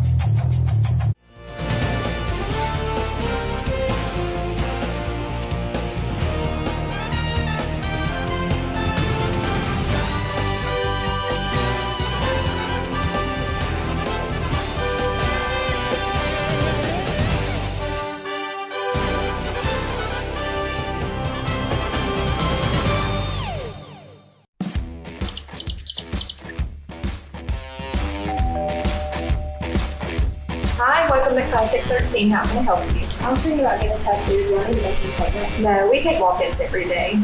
Let's find someone to help you. Follow me. Hey, if you'll have a seat right here. Thank you.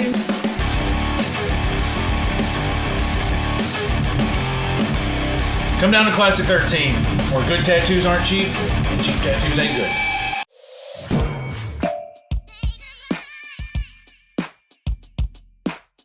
Bama Sheds and Pole Barns. Locally and family owned with the best customer service. Custom built to fit your needs with free delivery and setup. Design and price online or stop by and see what we can do for you. Nobody beats our prices and nobody beats our quality. Built in Alabama, made in Alabama. BamaSheds.com.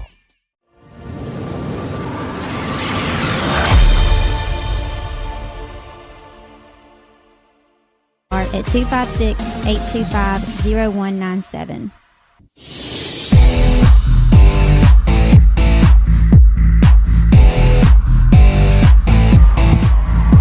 7:42 left here in the 3rd period.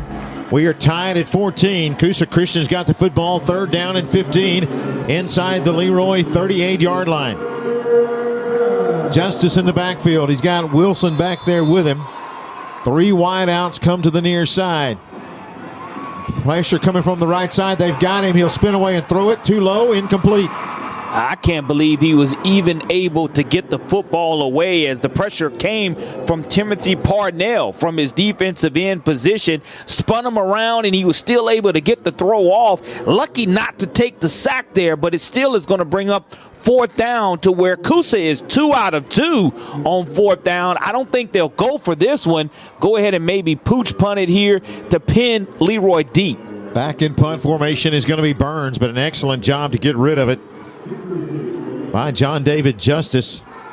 I'm going to tell you, if I'm spinning around, I don't even know which way I'm throwing it. He almost connected with the receiver. They snap it to the up back. He's going to fake it, throw the fade pattern out here. Got him in, and it's incomplete, out of bounds. They had justice as the up back tried to hit the man on the near side, which was Eli Moats, and they'll turn it over right there. So you look at it, you had Leroy go for it pretty much in the same position, was unable to get the first down. They turn it over to Coosa Christian now. Really, they're taking over exactly where they left it just a few moments ago. And we'll see here. Sometimes I like the creativity there on the special teams plays because it's something that you probably haven't seen all season long on film. But now, can Leroy continue to have that momentum here with the football on a turnover on downs? First down and 10. Huebner back there along with Collins. This will be Huebner, quarterback keeper all the way. He's hit, breaks a tackle. He's got 5 yards. He'll dive across midfield and a first down for the Bears. What an effort by number 17, Huebner. Big-time quarterback design play, and it was just going to be a matter of what hole he was going to pick, and he had great blocking by Tyson Kimbrough right in front of him, and his center was able to help him out a little bit, and now you get a fresh set of downs, the ball right at midfield. Sun setting, or actually pretty much has set here in Tuscaloosa, starting to get a little cooler on the outside. Leroy trying to get a little hotter, and Huebner's going to break a tackle, and he will hurdle over a defender, or bowl over him, I should say. He's got a gain of about 13 and another Leroy first down. Colin Johnson, the corner on the stop for Coosa Christian, but Huebner really establishing himself, showing us what he showed us 1 year ago in this state championship game, trying to put this Leroy team on his back. First down and 10. The Bears have never led in this game. Coosa Christian jumped out to a 14-0 lead. Leroy has answered, and now we're all tied. Here comes Collins. He's hit. He will carry defenders back to the line of scrimmage, and that's going to be about it. That time, great penetration on the other side, and that's going to be Hester leading the way for the Conquerors. Hester, the 6', 203-pound senior, doing an outstanding job of filling the gap, and now you're looking at no gain on the play, second down and 10 yards to go. Huebner is definitely where I would go, Tommy, for the rest of this drive.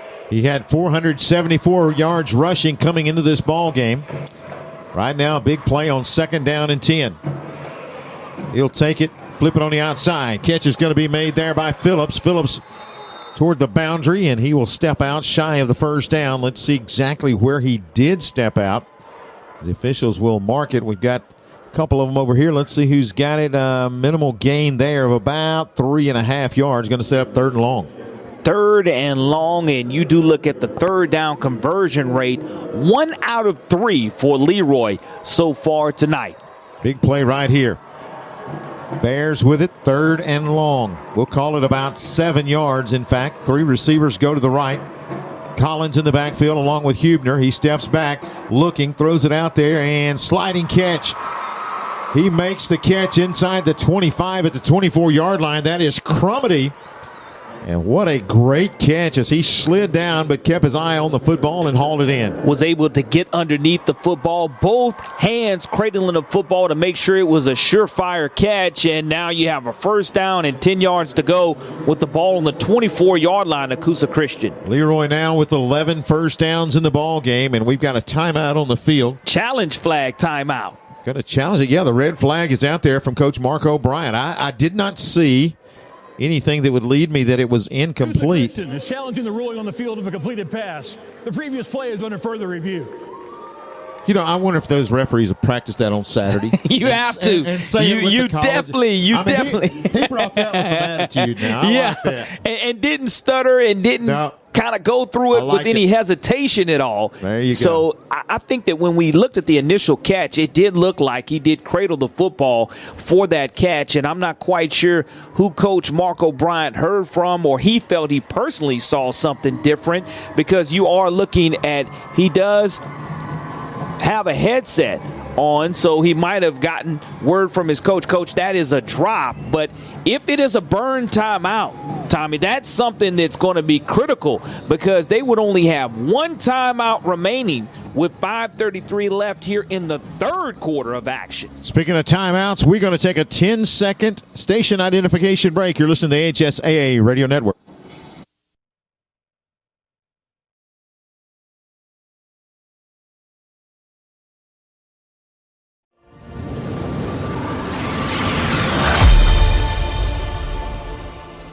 5:33 remaining here in this third period. And like you said, it may not be so much the challenge as the timeout could be the most important part of this decision. And trying to see the replay there. And again, Crumedy slid down. The defender saying incomplete immediately, so let's see. And sometimes the coaches in the box have better angles than we do because a replay screen is above our heads to where we don't have a chance to look back at it fast enough. But if Coach O'Brien is correct in this challenge, what a great job. On the field is the incomplete pass. So it'll be 4th down and 8 from the 34-yard. So the pass is incomplete, and therefore he keeps the timeout. Best case scenario for Coosa Christian. So it will be 4th and 8 now for the Bears. He did a great job of acting like he made and completed the catch, but the camera clearly showed that the ball, once he tried to get both arms out of it, squirted in between both of them. And again, that's a huge break. It brings up 4th down for Leroy. And credit the AHSAA for adopting the instant replay several years ago. I had a chance to visit some other states to watch championships last year, and those that do not have it, wow, so many games were determined incorrectly. I'll just say that because they could not review the play. 4th down, back is Huebner, sets up a screen. Crumedy's got it, needs to break a tackle. He does. He's got the 25, he's got the 20, he's got the 15, and down to the 10-yard line. Crumedy on the screen, picks up the 1st down and more. And now the Leroy Bears at the 12-yard line with 1st and 10. 4th and 7. What a great call to where Coosa Christian brought the house, and because of it, you had an opportunity to find Crumedy. Picks up a huge gain for Leroy. Went right back to him after his 3rd down catch didn't count.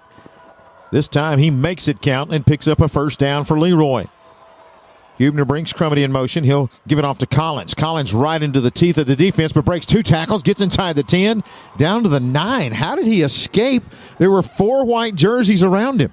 Yards after contact. This young man, again, I told you, he's an upright runner, but his upper body strength is tremendous, and he continues to plow through defenders and pick up additional yardage now, and you're looking at a 2nd down and 7 yards to go with the ball being right at the 9-yard line of the Conquerors.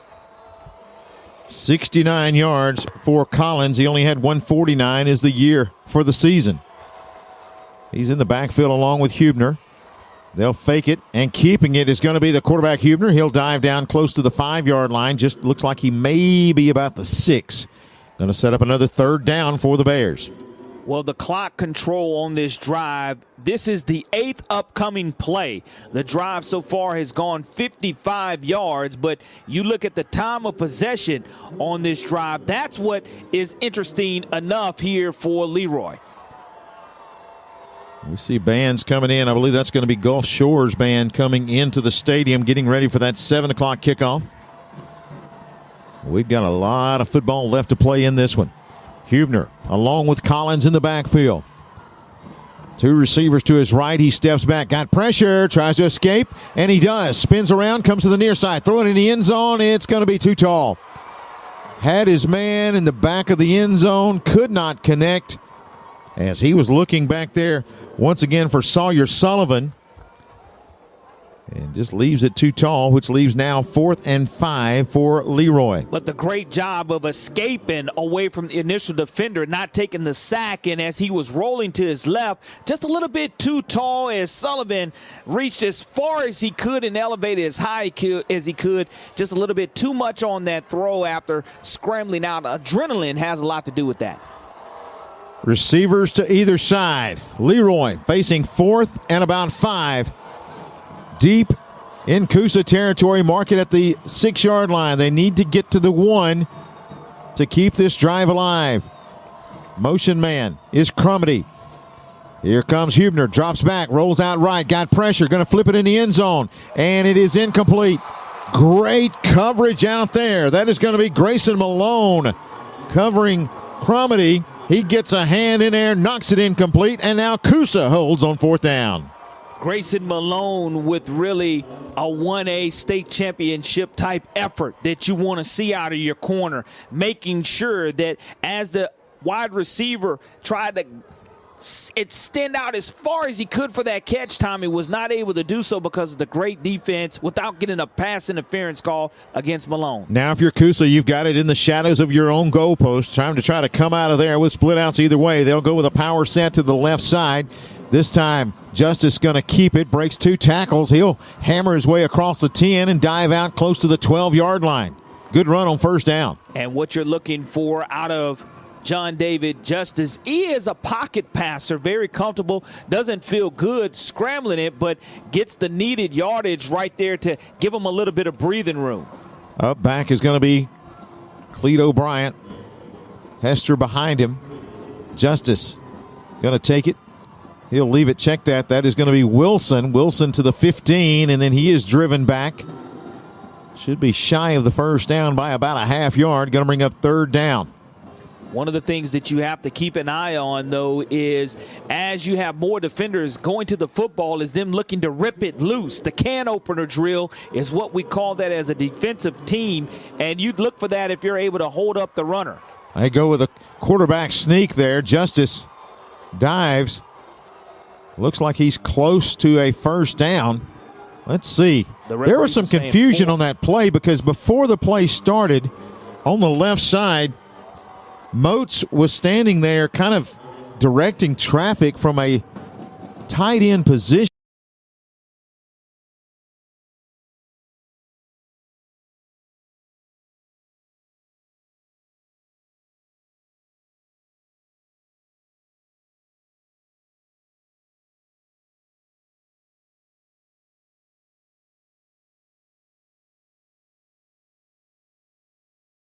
And the ball was snapped while he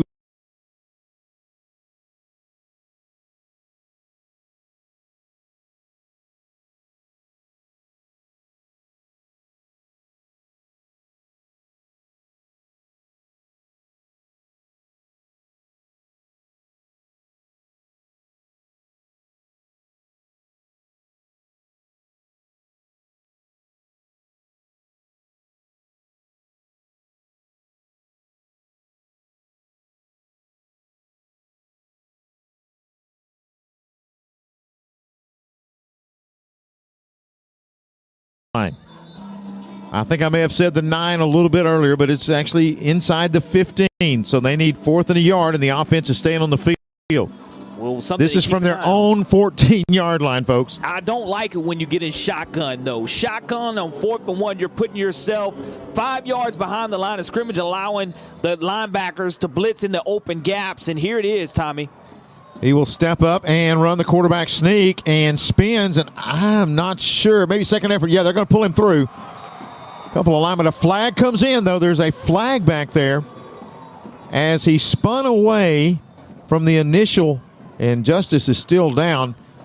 They are helping him to his feet, but his ankle is really bothering him. Yeah, he goes into the line and then spins away and tries to come out. And let's see what we get here. The officials will give us the call. He was able to get pulled forward for the first down, but let's see who the penalty would be on here. During the run, aiding the runner against the offense. 5-yard penalty from the spot of the foul. Replay, 4th down. So the pulling of the runner, let's kind of go through that. You can push the runner. Correct. You cannot pull. And so his offensive lineman had grabbed him and started pulling him forward, which is against the rules. A late penalty flag came out there as the pulling of the runner was done by, you look at number 55, Zayden Franklin is the one that's going to get called for that. I love the fact that he want to help your teammate, but now you have to punt the football away deep in your own territory. So Burns standing at about the goal line. Leroy stands to get some pretty good field position here, and he shanks it off the side of his foot, and it's going to roll at the 30-yard line. Let's see, the official walking up to march it, It looks like 32. So 32-yard line is where Leroy will start, first down and 10. The entire third period has been on this end of the field. Absolutely it has, but will the Leroy Bears be able to break through here offensively? Because you've been knocking on the door, and we've seen a lot of third and fourth down opportunities by both of these teams. You look at fourth down for Leroy. Leroy on fourth down is 1 out of 3. Coosa Christian is 2 out of 3. And on third down, Leroy only 1 out of 5, and Coosa Christian 4 out of 12. First and 10 for Leroy at about the 30, they'll say maybe the 33-yard line as we zoom in there, look to the side. On the far side, he's got 2 receivers. Huebner in the backfield along with Collins. They'll give it to Collins. Bounces it out.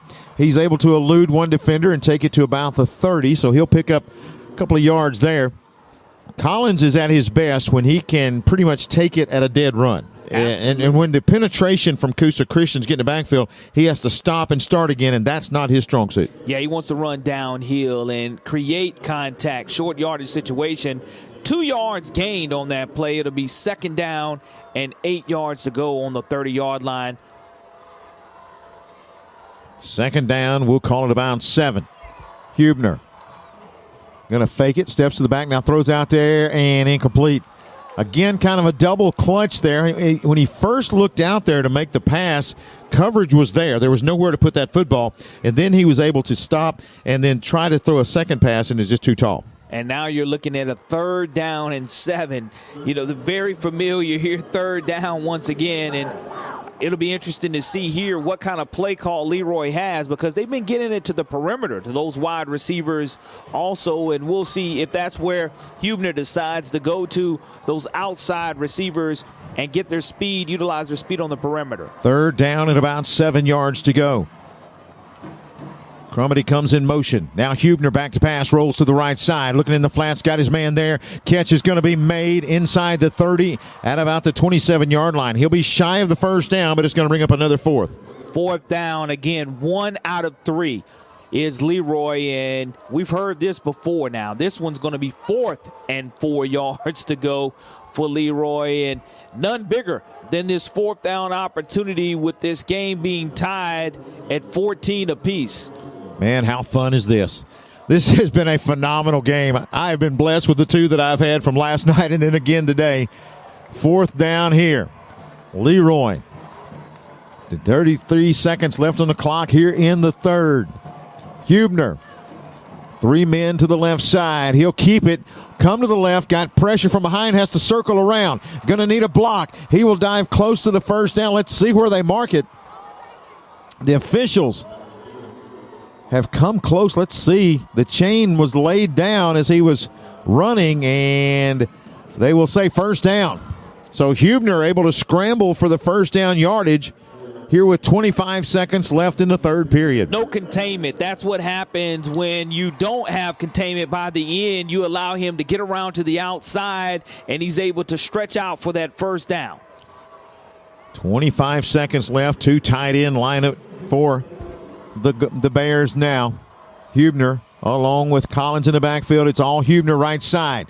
He will be hit, fall forward, gets to the 20-yard line. So he'll pick up a couple, and that may wind us up here in the third. Now, we've said all the action in the third has been down here. Now we're going to switch in, so we're going to wear out this grass for a little bit. That's going to move us to the fourth period. We are tied, folks, as we head to the fourth. 14 apiece. It's Coosa Christian and Leroy battling here for the 1A state title. We'll be back with more of the AHSAA Super 7 after this local break.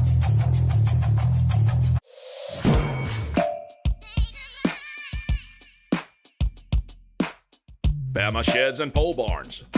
Locally and family owned with the best customer service.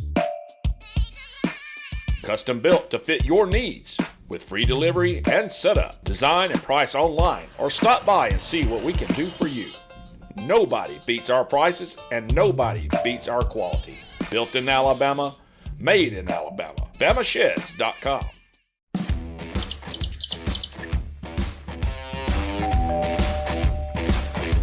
Hi, welcome to Classic 13. How can I help you? I was thinking about getting a tattoo. Do I need to make an appointment? No, we take walk-ins every day. Let's find someone to help you. Follow me. Hey, if you'll have a seat right here. Thank you.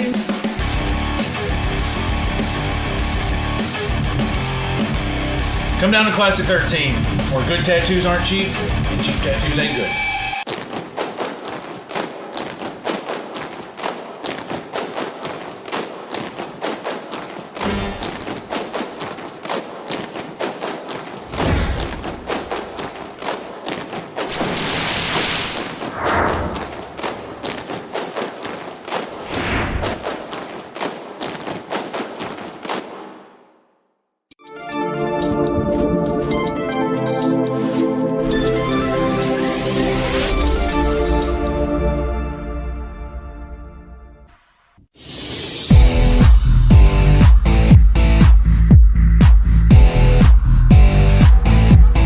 We've got 3 in the books. We're heading to number 4.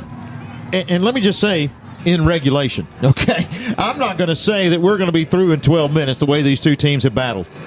Well, you couldn't ask for a better championship 1A game here. The battle for the blue map will be decided here in 12 minutes as we are knotted apiece at 14 points. And we'll see here in the red zone area if either team can be effective in the fourth quarter, because so far on fourth down, 2 out of 3 Coosa, 2 out of 4 for Leroy. And here it is, another critical down for Leroy. We'll see if they're continuing to extend this drive. Leroy's got it second down, we'll say about 7, maybe even 8 yards as they come to the line right here.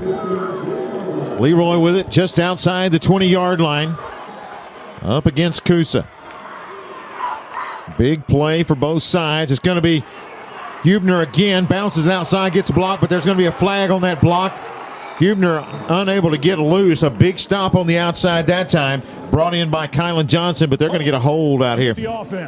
And as you're trying to bounce it to the outside, it'll cost you 10 yards as the original line of scrimmage was right at the 20-yard line. You back it up from where the flag was thrown, and now you'll just replay that down as Coosa will try to limit what Huebner's able to do. And I'll say this again, Tommy, you can look for last year's most valuable player, Huebner, Braden Huebner, to try to take over this game here for Leroy. Whether it's with his arm or his legs, he's capable of both. We've seen a lot of Huebner here in the second half running the football, and I mean, when you've got the senior back there that has done it before, you've got to rely on your guys that have been here and done that, and that's where Huebner comes in handy for sure. He's going to roll to the right side, looking deep, throwing it, and too low. He had his man out here. Could not find Damian Phillips. Just actually, I think he tried to put a little too much on that one, and it falls short. Brings up a third down now. Third down situation here. We've seen a lot of third and fourth downs in this 1A state championship game. Third down and 18 yards to go with the ball being on the 30-yard line of the Conquerors. You're talking about third and fourth downs. We've had 6 third downs for Leroy and 4 fourth downs, so that's 10. On the other side, Coosa has had 12 third down opportunities and 3 fourth downs, so that's 15. Both teams laying it on the line here at Bryant-Denny Stadium. Huebner rolls out right, third and long, throws it, and can't find his man. Again, he's looking for Damian Phillips. Brings up a 4th and 18 from the 30-yard line. And you're kind of in no man's land because you're not going to kick a 57-yard field goal, and you might as well go ahead and go for it because you're not going to be able to direct angle a punt that's just going to be straight up and straight down. So here you're going to go ahead and go for it on 4th down. Coosa Christian fan base making a lot of noise and encouraging the defense to rise up. When you started the broadcast with me today, you said there's going to be a lot of action between the 20s. That has lived up. We have played a lot between I'll just say the 10s. We'll give them a few more yards, but, man, getting into the end zone is tough here today. Screen to the other side. Caught up and making the catch. Breaks the tackle. 20, 15, 10, 5, into the end zone. A Leroy touchdown. That's Jaquan Scott, the bubble screen, and he will take it in to the end zone. Once again on 4th down, Coosa Christian brought the house, and you couldn't have designed a better play, because what you do is you let the floodgates open, and when they did, there was nothing but black and gold jerseys, 4 or 5 offensive linemen and wide receivers down the field, allowing that great 4th down score, and that's huge when you look at a 30-yard touchdown on 4th down. Mosley's extra point is up and good.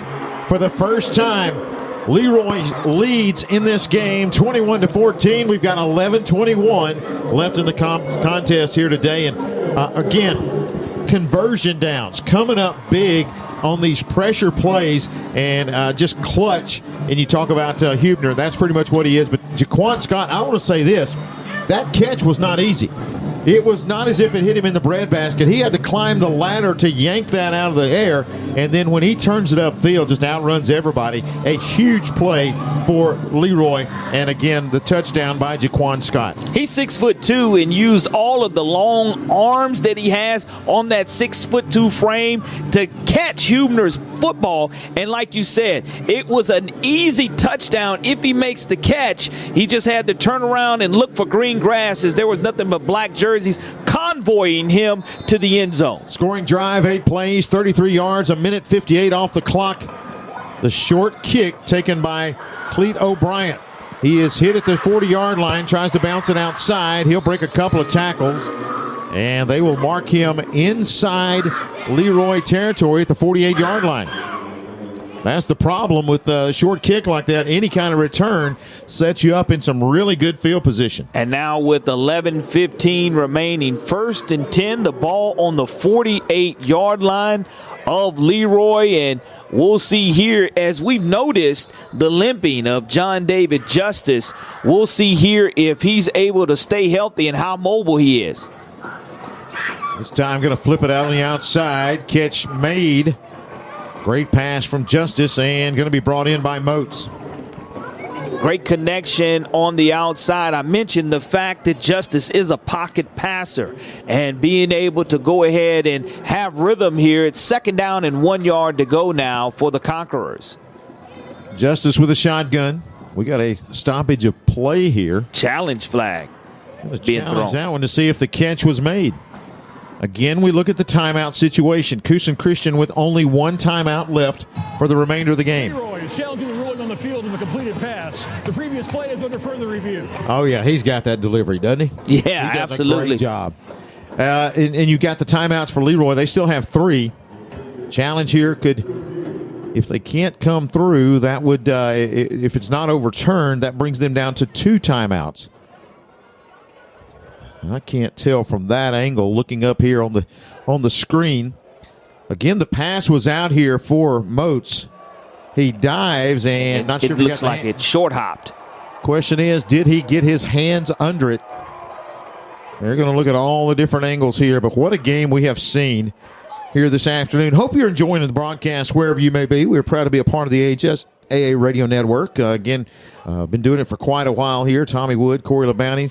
And, it's one of those things where you go to games like this, and it's so much fun to broadcast when you really are getting familiar with both teams, because you really don't have any kind of affiliation with them, and you can just watch from a football perspective and realize there are some doggone good football players out here. Absolutely, whether it's 1A all the way through 7A, tremendous athletes on display here at the Super 7. Review. The ruling on the field stands is called. 2nd down. So that will eliminate one of the Leroy timeouts. It's their first charge, timeout of the half, and they have 1 challenge remaining. Still 1 challenge left, but 2 timeouts left for Leroy, 1 for Coosa Christian. 21-14 our score. Leroy leading over the Conquerors. We've got 10:54 remaining in the ball game. Well, again, staying healthy in the pocket, John David Justice. We'll see here if he's able to will his team to tie this football game up. Couple of split outs come to the near side. One goes to the far side. Justice looks to the sideline. He's got Cleet O'Brien back there with him, and the officials will stop play. Let's see. Leroy's charged a team timeout there. Therefore, the clock should start the snap. Reset the game clock to 10 minutes, 52 seconds. 1-0-5-2. So adding 8 seconds back onto the clock as they had started the clock winding.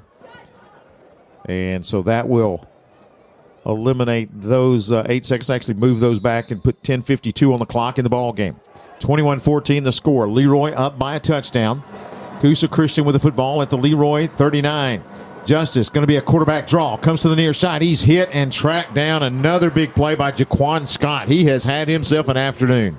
In 1A football, I love the fact that you have elite athletes playing offense and defense. Just moments ago, we saw him with a huge touchdown reception, and now we're seeing him track someone down from behind from his defensive end position, and it's going to bring up another 3rd down and 1 yard to go for Coosa Christian. Going to be Justice again, tries the right side, and he's going to be hitting the backfield. That time, Sawyer Sullivan trips him up. He falls forward. Going to be close to first down yardage. Let's see. And they will say 4th and about a yard. So here we go again. Stop me if you've heard this before. Leroy leading 21-14, but Coosa saying, look, guys, we can convert on this 4th down. They're 2 out of 3, trying to make it 3 out of 4, but don't want to commit a penalty. That's the biggest problem that you have here when you're in this situation.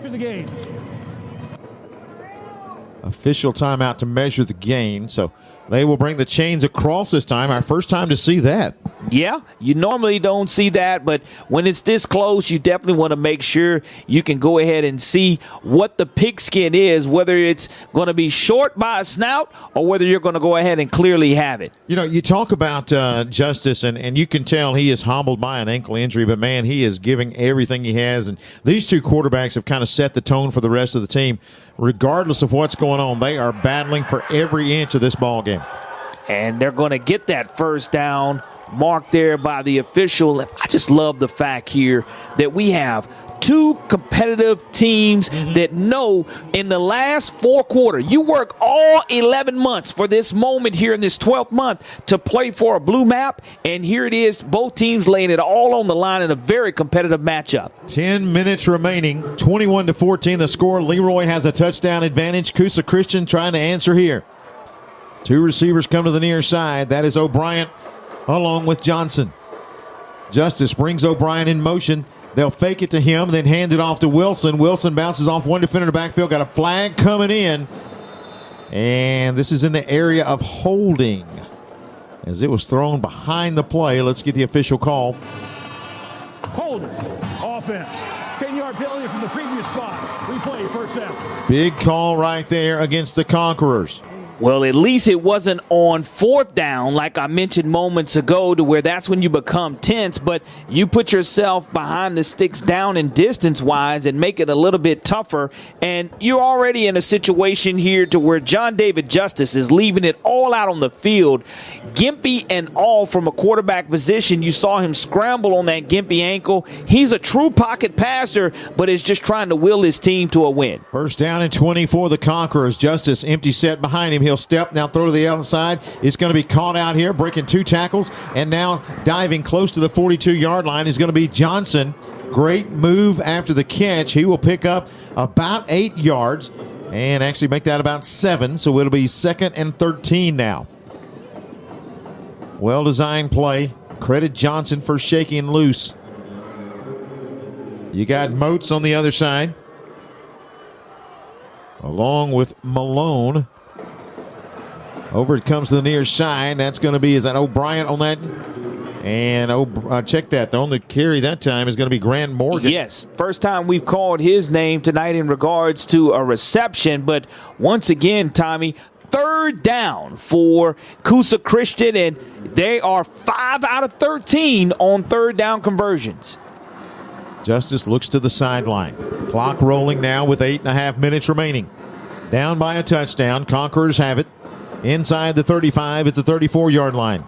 Justice steps straight back. Looking, throwing it deep. Got a man down there. It's going to be too tall. Picked off. Intercepted in the end zone for the Bears. Coming out of there with it. Brings it to the 5-yard line. 10. He'll step out of bounds at the 12-yard line. Jason Bird hauls in the INT and will stop the Coosa Christian drive. Well, it just overthrown in the pocket, and you like to go for that kill shot, but the wide receiver and the quarterback weren't on the same page, and because of the overthrow, he would have been better off to take a knee and have a touchback touchback there, but it is still going to be Leroy football, and it's going to be a turnover at a critical time for Coosa Christian. I think he was concerned whether he caught it in the end zone or at the 1, and so he just safely brought it out best he could. Still starting deep, and we've seen this Coosa Christian defense hard to move on. 8-13, they'll need to come up with a stop here, down by a score. 14 points off of the 2 turnovers by Leroy, and now Leroy having their first opportunity to get points off of Coosa Christian's turnovers. Hubner and Collins in the backfield, first down and 10. Started at the 13-yard line. There's Collins. He gets into the line, and he is met by a wall of white. My goodness, what some plays on the inside. That defensive pressure was all up in there. Hester leads the way. Also in on the stop, let's see if it's an 18. Number 18 in on the stop, and that's going to be Joel Hester. 1 yard gain on the play, and it'll bring up 2nd down and 9 on their own 14-yard line of Leroy. Deep in your own territory. Leroy's got it. The clock is rolling. 7:40. The Bears have it. Looks like they're going to try to go 2 tight ends. Play clock winding down to 7. Going to have to hurry. Hubner with 3 on the play clock. Takes it. He'll roll to the left side. Looking for a block. He will instead just lower his shoulder and dive out close to the 15-yard line. On the stop that time was Eli Moats. And the clock will continue to move at 7:14, 7:13. And, Tommy, that was a designed quarterback rollout to where he was not going to throw it. He was going to try to hopefully have an open lane to run through with the wide receiver block. Was not able to spring it. And like you mentioned, another 3rd down conversion here coming up for Leroy. 3rd and 8 this time. 3rd and long. Crumity comes to the near side. Over to the far side is going to be Phillips.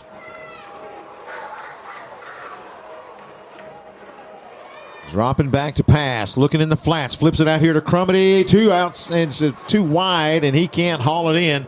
That'll stop the clock with 6:39, and now Leroy's got to punt the football away. Rolling the pocket to Hubner's right and trying to sidearm that throw, was not able to connect. If he was able to collect his footwork and get his shoulders square, he would have been able to convert that throw. Because he wasn't able to twist his hips and get his shoulders square, was not able to come away with that pass and conversion. 4th down and 8 yards to go from their own 15. So the defense does their job for Coosa Christian. Hubner's going to have to punt it out of there now.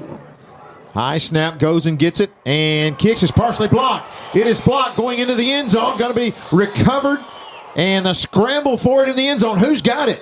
If Coosa Christian has it, they're within 1. The officials will determine it as they go in the pile. Coosa Christian says they have it. Is it a safety or is it a touchdown? Well, if you're Leroy, you're hoping that it is a safety and not a touchdown, and Coosa looks like they're going to have it. Coosa Christian comes out of there with it. It is going to be a touchdown. Let's wait for the officials to give us the indication. They will meet before we get the signal. They are talking about it in the end zone. No indication from the official at this point. Well, Tommy, I will say this. That ball was in the Crimson Tide red zone area. In the Crimson Tide end zone where it says Crimson Tide in the white letters. The ball never really went to the 1 yard line. It remained in the end zone, so it should definitely either be a touchdown or a safety. Offensive player was down in the end zone possession. Therefore, the ruling on the field is a safety. He says the offense recovered, so it's a safety instead. So they say that Leroy had possession in the end zone before it was ripped away, so it's going to go in as a safety. Now, is there going to be a challenge here? You'd have to have a clear recovery, and I'm going to see what we have here. As they've already brought the ruling on the field of a safety is under further review. They will review it now. Let's see if we can get any kind of indication. The punt was blocked. It rolled back at the 1 yard line, bounced into the end zone, and then the mad scramble began. Now, we saw Coosa Christian come out of there with a football, but according to the official, a Leroy player had gotten control of it with his knee in the end zone, which would result in a safety. No matter how you look at it, once again, all the action took place in the end zone. So you're only going to have a safety or a touchdown. It is a scramble. We're seeing it on the big screen, and I really, if you can have dual possession, I think that's what you have. And you look to punt this ball. Hubner with the high snap. It was initially blocked, and then it bounced off the helmet, and it took a funny bounce. And you look at a total scrum. The ball was touched maybe 6 or 7 times. In the replay, it does look like Coosa Christian fell on top of that for a touchdown. Yeah, I think they're going to, again, review this. It looked like to me on the replay, Coosa Christian may have just pulled to within 1. Now, the ruling on the field, though, is going to be a safety. That's the ruling that the officials came up with. Now, let's see. After review, the defensive player had possession of the ball prior to the whistle blowing. Therefore, it is a touchdown. Touchdown. We've got a new ball game, folks. 21-20 the score. Coosa Christian has just blocked a punt, fell on it in the end zone, and they are an extra point away from tying this one up. And that's the great thing about having instant replay available here in this state championship game. So many angles, you're able to get it right, but that high snap, Hubner was not able to bring it down. He jumped as high as he could. Great special teams by Coosa Christian being able to block it, and it was either going to be a safety or a touchdown. And because we saw Kylan Johnson run away with the football, we immediately thought it was a touchdown, but they were able to reverse that call and get it correct, and that's all that matters in this situation. Is we're still having an official timeout on the field. And Tommy, I know that this point after pending for Coosa Christian, if they score it, it'll be 21 apiece. But what a huge chain of events. And with plenty of time remaining, 6:26, you look at 1 timeout remaining for Coosa Christian, and for Leroy, they have 2 timeouts remaining. They had stopped that for a TV timeout. What a tough time for this Coosa Christian extra point team. Again, Jaden Burns can tie it up with this extra point. The snap, the hold, the kick is up. And we are tied again. 6:26 remaining, tied at 21. Wow. What a game. 1A state championship here, to where at the beginning of the game, we were looking at a 7-0 score, 14 unanswered points by Leroy in the second until Coosa was able to score late. And we went in tied at halftime, 14-14. And now we're here late in the fourth quarter of this 1A state championship game. We're knotted up at 21. Yeah, so many huge plays, so many defensive stands, clutch plays by the offense.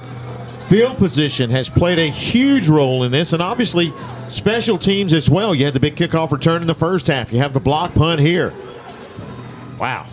This has been a great one as we are battling it down. 6:26 remaining, tied up at 21. Burns to kick it off. Tommy, special teams are going to be the difference here in this contest when it's all said and done. Burns has safely kicked the pooch kick most of the time. He'll kick it wide again, and this one lands outside the boundary. So kick out of bounds at about the 35-yard line. Let's see if Leroy forces him to move back 5 yards and kick it again. I think I would.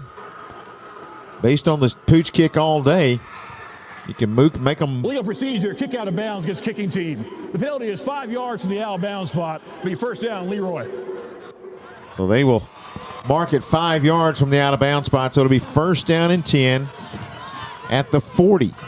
Well, you look or here. 39, I should say, 39. Braden Hubner, 6 foot, 177 pounds senior, looking to write his own bit of history in the Leroy Bears football book. And if he's able to lead a scoring drive right here, it's critical that they do not turn it over, because we've seen long scoring drives throughout this entire contest, or at least the football be moved in between the 20s. Hubner from the shotgun set will take it. He'll keep it right side. Gets a great block. Cuts it outside. Midfield, 45. He's down to the 43-yard line. That was a great block to spring him out here, and Hubner will take it to the 40. Great job on the right side of the offensive line, continuing to lead the way. That's a design quarterback draw, and this time he took it to the right side, which was right at the Coosa Central's bench area, and he had tremendous blocking by his right guard and right tackle, pulling, and once again, it's Hubner time here for Leroy. In the backfield is Collins along with Hubner. He's got 2 wideouts to his left. Scott comes to the right. First down and 10. Snap. He'll give it off to Collins. Collins left side. He breaks the tackle. Collins has got 5 yards, and he will fight his way across the 45. Or check that, the 35, and down to the 34-yard line, and the clock rolls with 5:40 remaining. Stop made by Cleet O'Brien, the linebacker. Coach's son, 5'10", 162-pound junior with the stop. And now you're looking at positive yardage on first down being gained. That's huge. Second down, and we'll call it 4 yards to go for Leroy in Coosa Central's territory. Second down.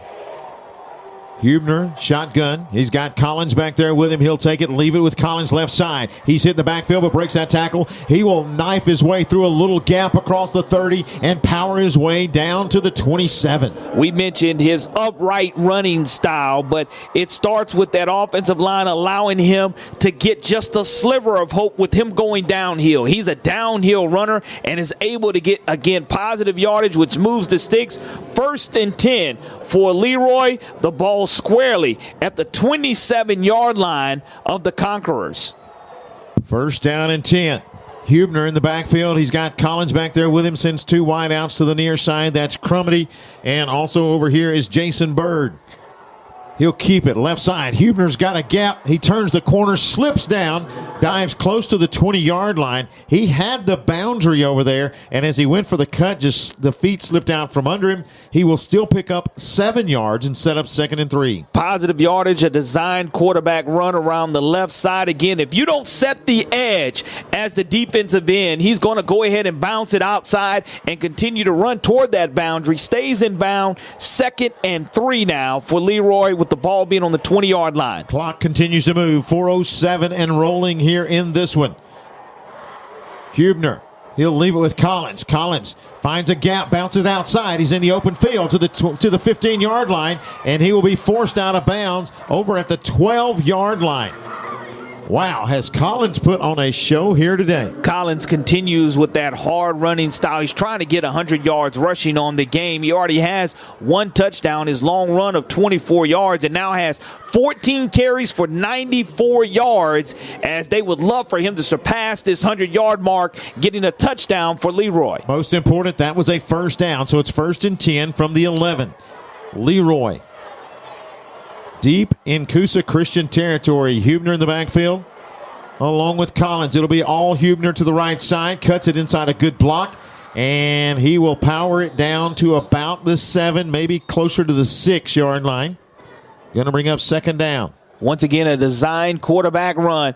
Coosa Christian, with 1 timeout remaining. 1 timeout remaining for them with 3:10 here in the 4th quarter of this 1A state championship game. Leroy has 2 times they can stop the clock. They'll mark it actually closer to the 7-yard line. Brings up 2nd down. We'll say about 5.5 to go. Clock at 2:53 as they come to the line. Hubner along with Collins in the backfield. They'll switch the power set to the left. And a flag comes in. Was that a delay of game? Nope, timeout going to be called for by Leroy to avoid the delay of game. Great call right there as the defensive line of Coosa Christian was shifting. And again, Coosa Christian, they've done a phenomenal job of bowing up, and none better moment than right here. We've got a timeout on the field. We'll take the break. 2:42 remaining. We'll be back after this on the AHSAA Radio Network. We'll be back with more of the AHSAA Super 7 after this local break.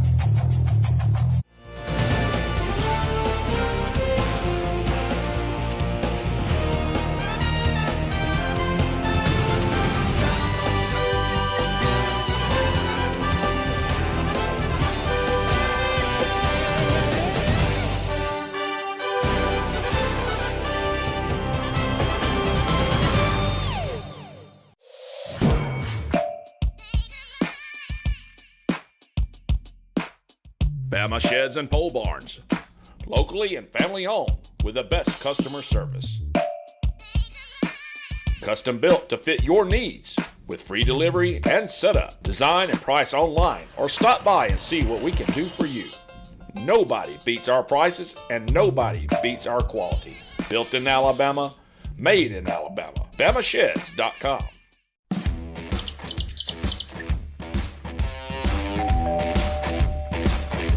Hi, welcome to Classic 13. How can I help you? I was thinking about getting a tattoo. Do you want me to make an appointment? No, we take walk-ins every day.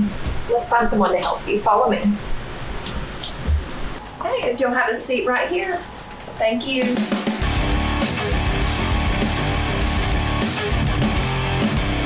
Come down to Classic 13, where good tattoos aren't cheap and cheap tattoos ain't good.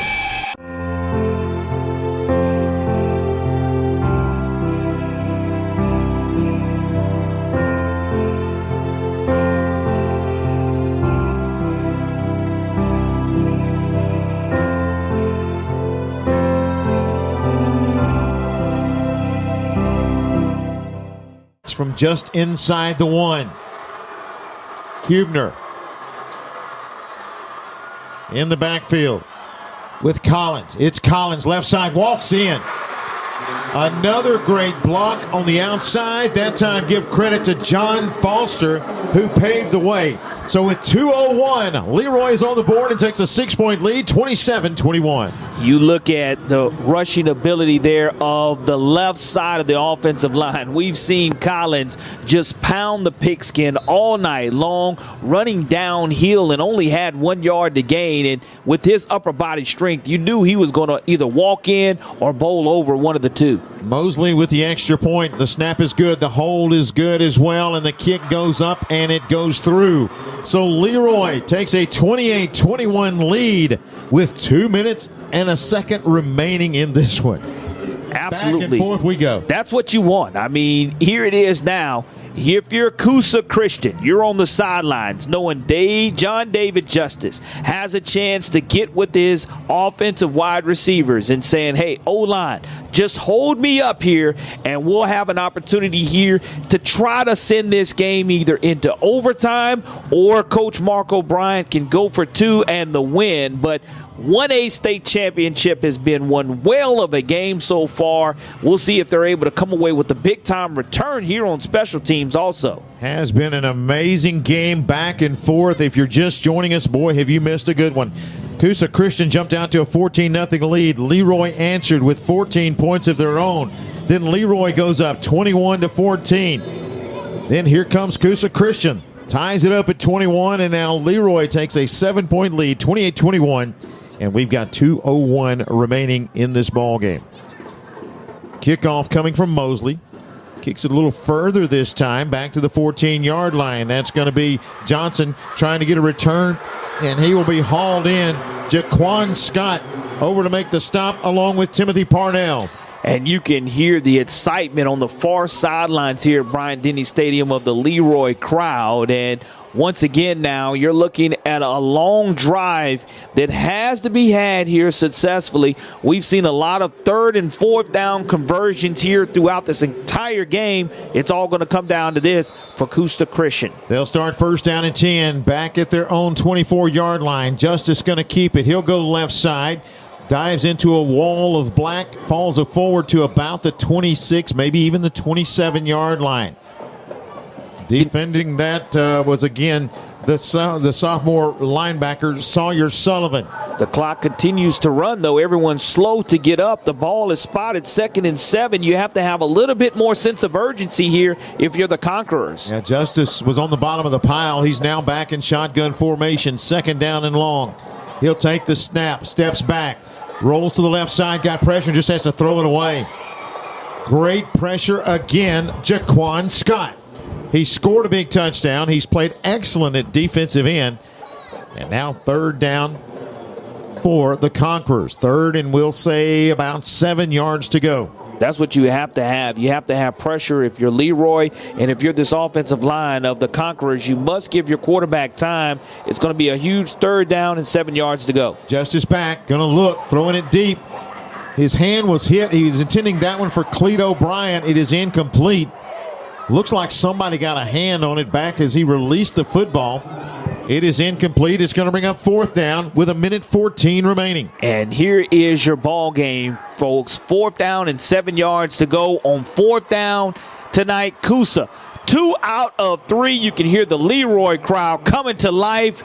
It's all going down to this last play here in this 1A state championship game. We'll try to bring it to you as best we can. The excitement in this place is crazy at this point. 1:14 left. 4th down and 7. Play of the game. Justice steps back, looking, throws it out in the flats. Going to be picked off. He didn't hang on, but he did break it up. That's Damian Phillips, and that will stop the drive and turnover O'Downs, and Leroy is going to repeat back-to-back. Leroy is just a matter of time now with 1:09 remaining here in the 4th quarter of action. Only one opportunity to stop the clock for Coosa Christian, and I can do the math on that. It's just not going to be enough time as the people up Highway 43 celebrating early here at Bryant-Denny Stadium. The Leroy Bears last week defeated Elba in a heart-wrenching game. They score with 56 seconds on the clock. Here they come up with a defensive stop in this one with 1:09 remaining. And Hubner up under center. Can just take a snap, take a knee, and let's see if Coosa uses that timeout. And they will use the timeout with 1:05 remaining. They cannot stop it again. Timeout. Coosa Christian. That's our 3rd and final timeout of the game. Please reset the game clock to 106. And this has been all you could ask for in a football game and has been a blast to bring you. Absolutely, the 1A state championship game here between two tough competitors, and we mentioned Leroy doing so without their head coach, Jason Massey, serving our country here, gets called up on reserve duty, and Coach Chan Lowe, his assistant coach, has taken over, and what a tremendous job here Leroy has done battling through adversity, because they came out and got popped in the mouth, and we were going to see how they were going to respond to it. Well, they responded in the right way, and there's been no quit in either one of these teams because both of these coaches won't allow them to. I'm going to tell you, when you're a coach and you look at your football team and you want to make sure, first of all, that when they leave you, they are better people than they were when you first started working with them. I think both of these coaches are safe to say the resilience and the reaction to adversity for both of these teams tell you you've got programs that are headed in the right direction, and these young men are going to be successful based on what they have done here today. This has been a great performance by two outstanding teams. Take the knee again. Clock will keep rolling. Now we're under a minute remaining. It is 3rd down. As you said, the math right now just tells you that Leroy can pretty much do that one more time. And that will be all she wrote here for the Class 1A championship game. What a blast to broadcast this game. And it's just a great effort by both teams. This is what high school football is about. The communities sitting on pins and needles pretty much all afternoon. I don't know where you may be listening, if you're a Leroy fan or Coosa Christian fan or just a football fan. You have had to have been, I hope we have brought you an ounce of the emotion and the excitement that we have had here today in this ball game. This has been a fun one to bring you.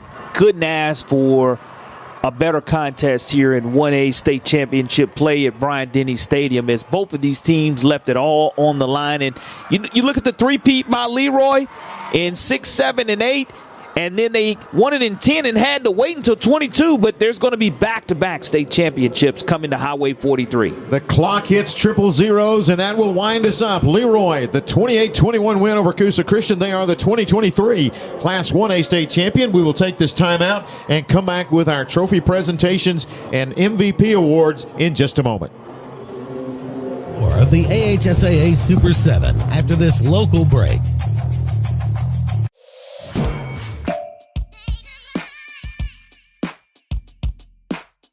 Bama Sheds and Pole Barns, locally and family owned with the best customer service.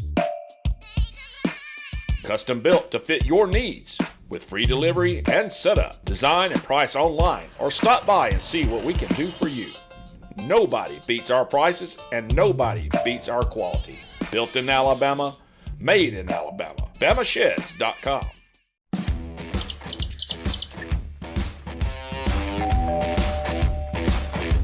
Hi, welcome to Classic 13. How can I help you? I was thinking about getting a tattoo. Do I need to make an appointment? No, we take walk-ins every day.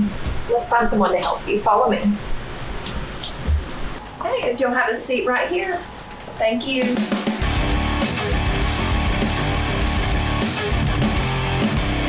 Come down to Classic 13, where good tattoos aren't cheap and cheap tattoos ain't good.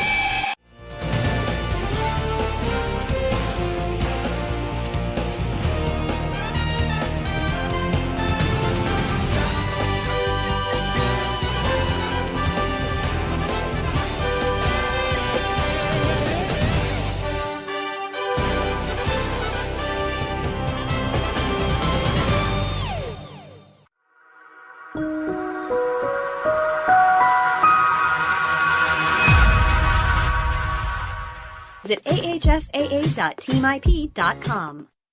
What value would you gain working with Lee Marketing Group? With 4 divisions under one umbrella, Sign Source, Lee Apparel, R&B Sports Media, and LMG Advertising Agency, Lee Marketing Group offers a comprehensive approach.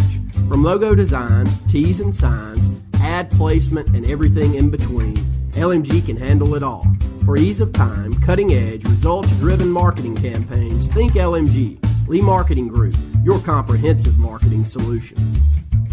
This season, Jax is cooking up 3 ways to satisfy your hunger. Always fresh, never frozen, hand-breaded chicken sandwiches. Introducing the new Hot Honey Chicken Sandwich. Sweet, kicked up, and delicious. The always fresh fan favorite cheesy bacon with crispy bacon and warm cheesy sauce, and everyone loves the Southern Fried Classic. The Jax Chicken Sandwich Trio. Come for one or all 3. Only at Jax. All about the South. Experience and knowledge from the pros.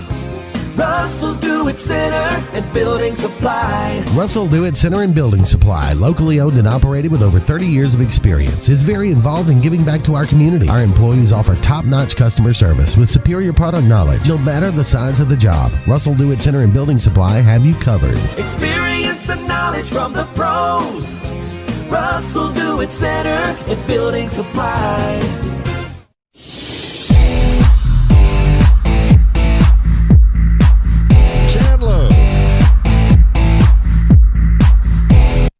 We'll be back.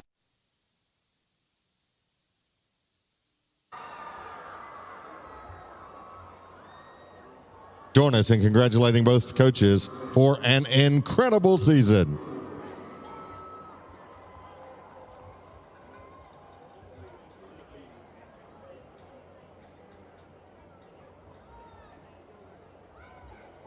And now, please join us in welcoming Tanita Crowell from the Alabama Department of Public Health to the field with J.T. Lawrence, Assistant Director of the AHSAA, for the presentation of the Most Valuable Player Award. The 2023 Most Valuable Player for the Class 1A State Championship game is number 5, Jacavian Collins from Leroy High School.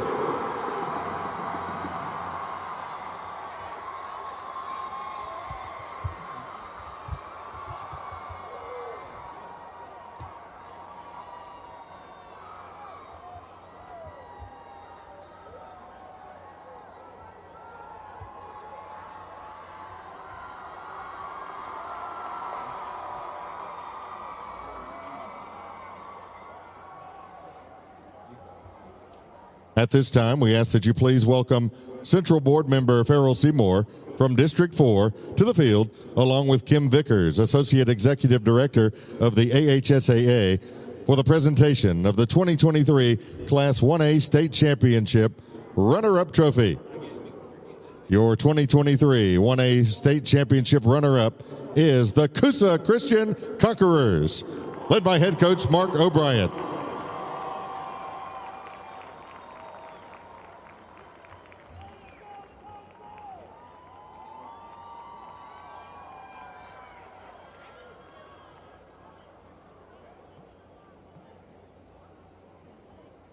And now, for the moment you've all been waiting for, please give a warm welcome to Executive Director of the AHSAA, Alvin Briggs, and Central Board Member Trina Smith from District 1 for the presentation of the 2023 1A State Championship Trophy. Ladies and gentlemen, your 2023 1A state champions are the Leroy Bears, led by head coach Chan Lowe. Congratulations to the 2023 1A state champions.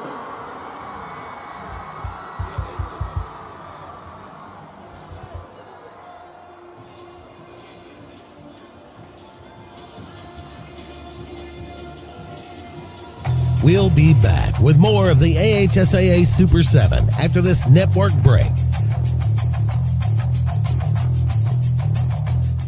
Frontline Outfitters provides all your aftermarket parts for your cars, trucks, and as well as your professional tinting solutions for auto, residential, and commercial building. Frontline Outfitters also handles vinyl wraps, spray-in bed liners, truck accessories, LED lighting, paint correction and detailing, and much more. Make sure Frontline Outfitters of Alexander City is your first call for tinting and aftermarket solutions. Call us today, 256-409-8100. Growing your business isn't just one thing. It's a million little things. Should you lease, rent, or own? How fast can you get that part? Does it fit the budget? That's what your local Cat dealer is here for. With expert advice, flexible financing, and industry-leading equipment, you can get the job done day after day. Visit ThompsonCat.com, your compact equipment provider. Experience and knowledge from the pros. Russell Do-It Center and Building Supply. Russell Do-It Center and Building Supply, locally owned and operated with over 30 years of experience, is very involved in giving back to our community. Our employees offer top-notch customer service with superior product knowledge, no matter the size of the job. Russell Do-It Center and Building Supply have you covered. Experience and knowledge from the pros. Russell Do-It Center and Building Supply. Before you buy your next new vehicle, visit LarryPuckettChevrolet.com. For the best prices on pre-owned vehicles, visit LarryPuckettChevrolet.com. I'm Brad at Larry Puckett Chevrolet. To find your next car, truck, or SUV, visit us at LarryPuckettChevrolet.com. For the best prices and huge inventory, visit LarryPuckettChevrolet.com. Be sure to like our Larry Puckett Chevrolet Facebook page. Who knows, you could be our next winner. Save time and save money at LarryPuckettChevrolet.com. Okay, somebody's not wearing their seatbelt. I don't wear seatbelts. Might wrinkle my shirt. That's okay. I'm sure they can iron it before the funeral. What funeral? Yours. Almost 70% of people who die in car crashes aren't wearing a seatbelt. Okay. There. You happy? Just happy to be alive. Seatbelts. It's hard to live without them. Drive safe, Alabama. A message from your Alabama Department of Transportation. Encore is proud to be Alabama's largest privately owned rehabilitation company. Encore's professional team of physical therapists, occupational therapists, speech therapists, and athletic trainers deliver rehab services for individuals following a surgery, an accident, or illness. Encore's ultimate goal is to restore movement, function, and independence to each individual. Tell your doctor you choose Encore for your rehabilitation. Log on to EncoreRehab.com for a location near you.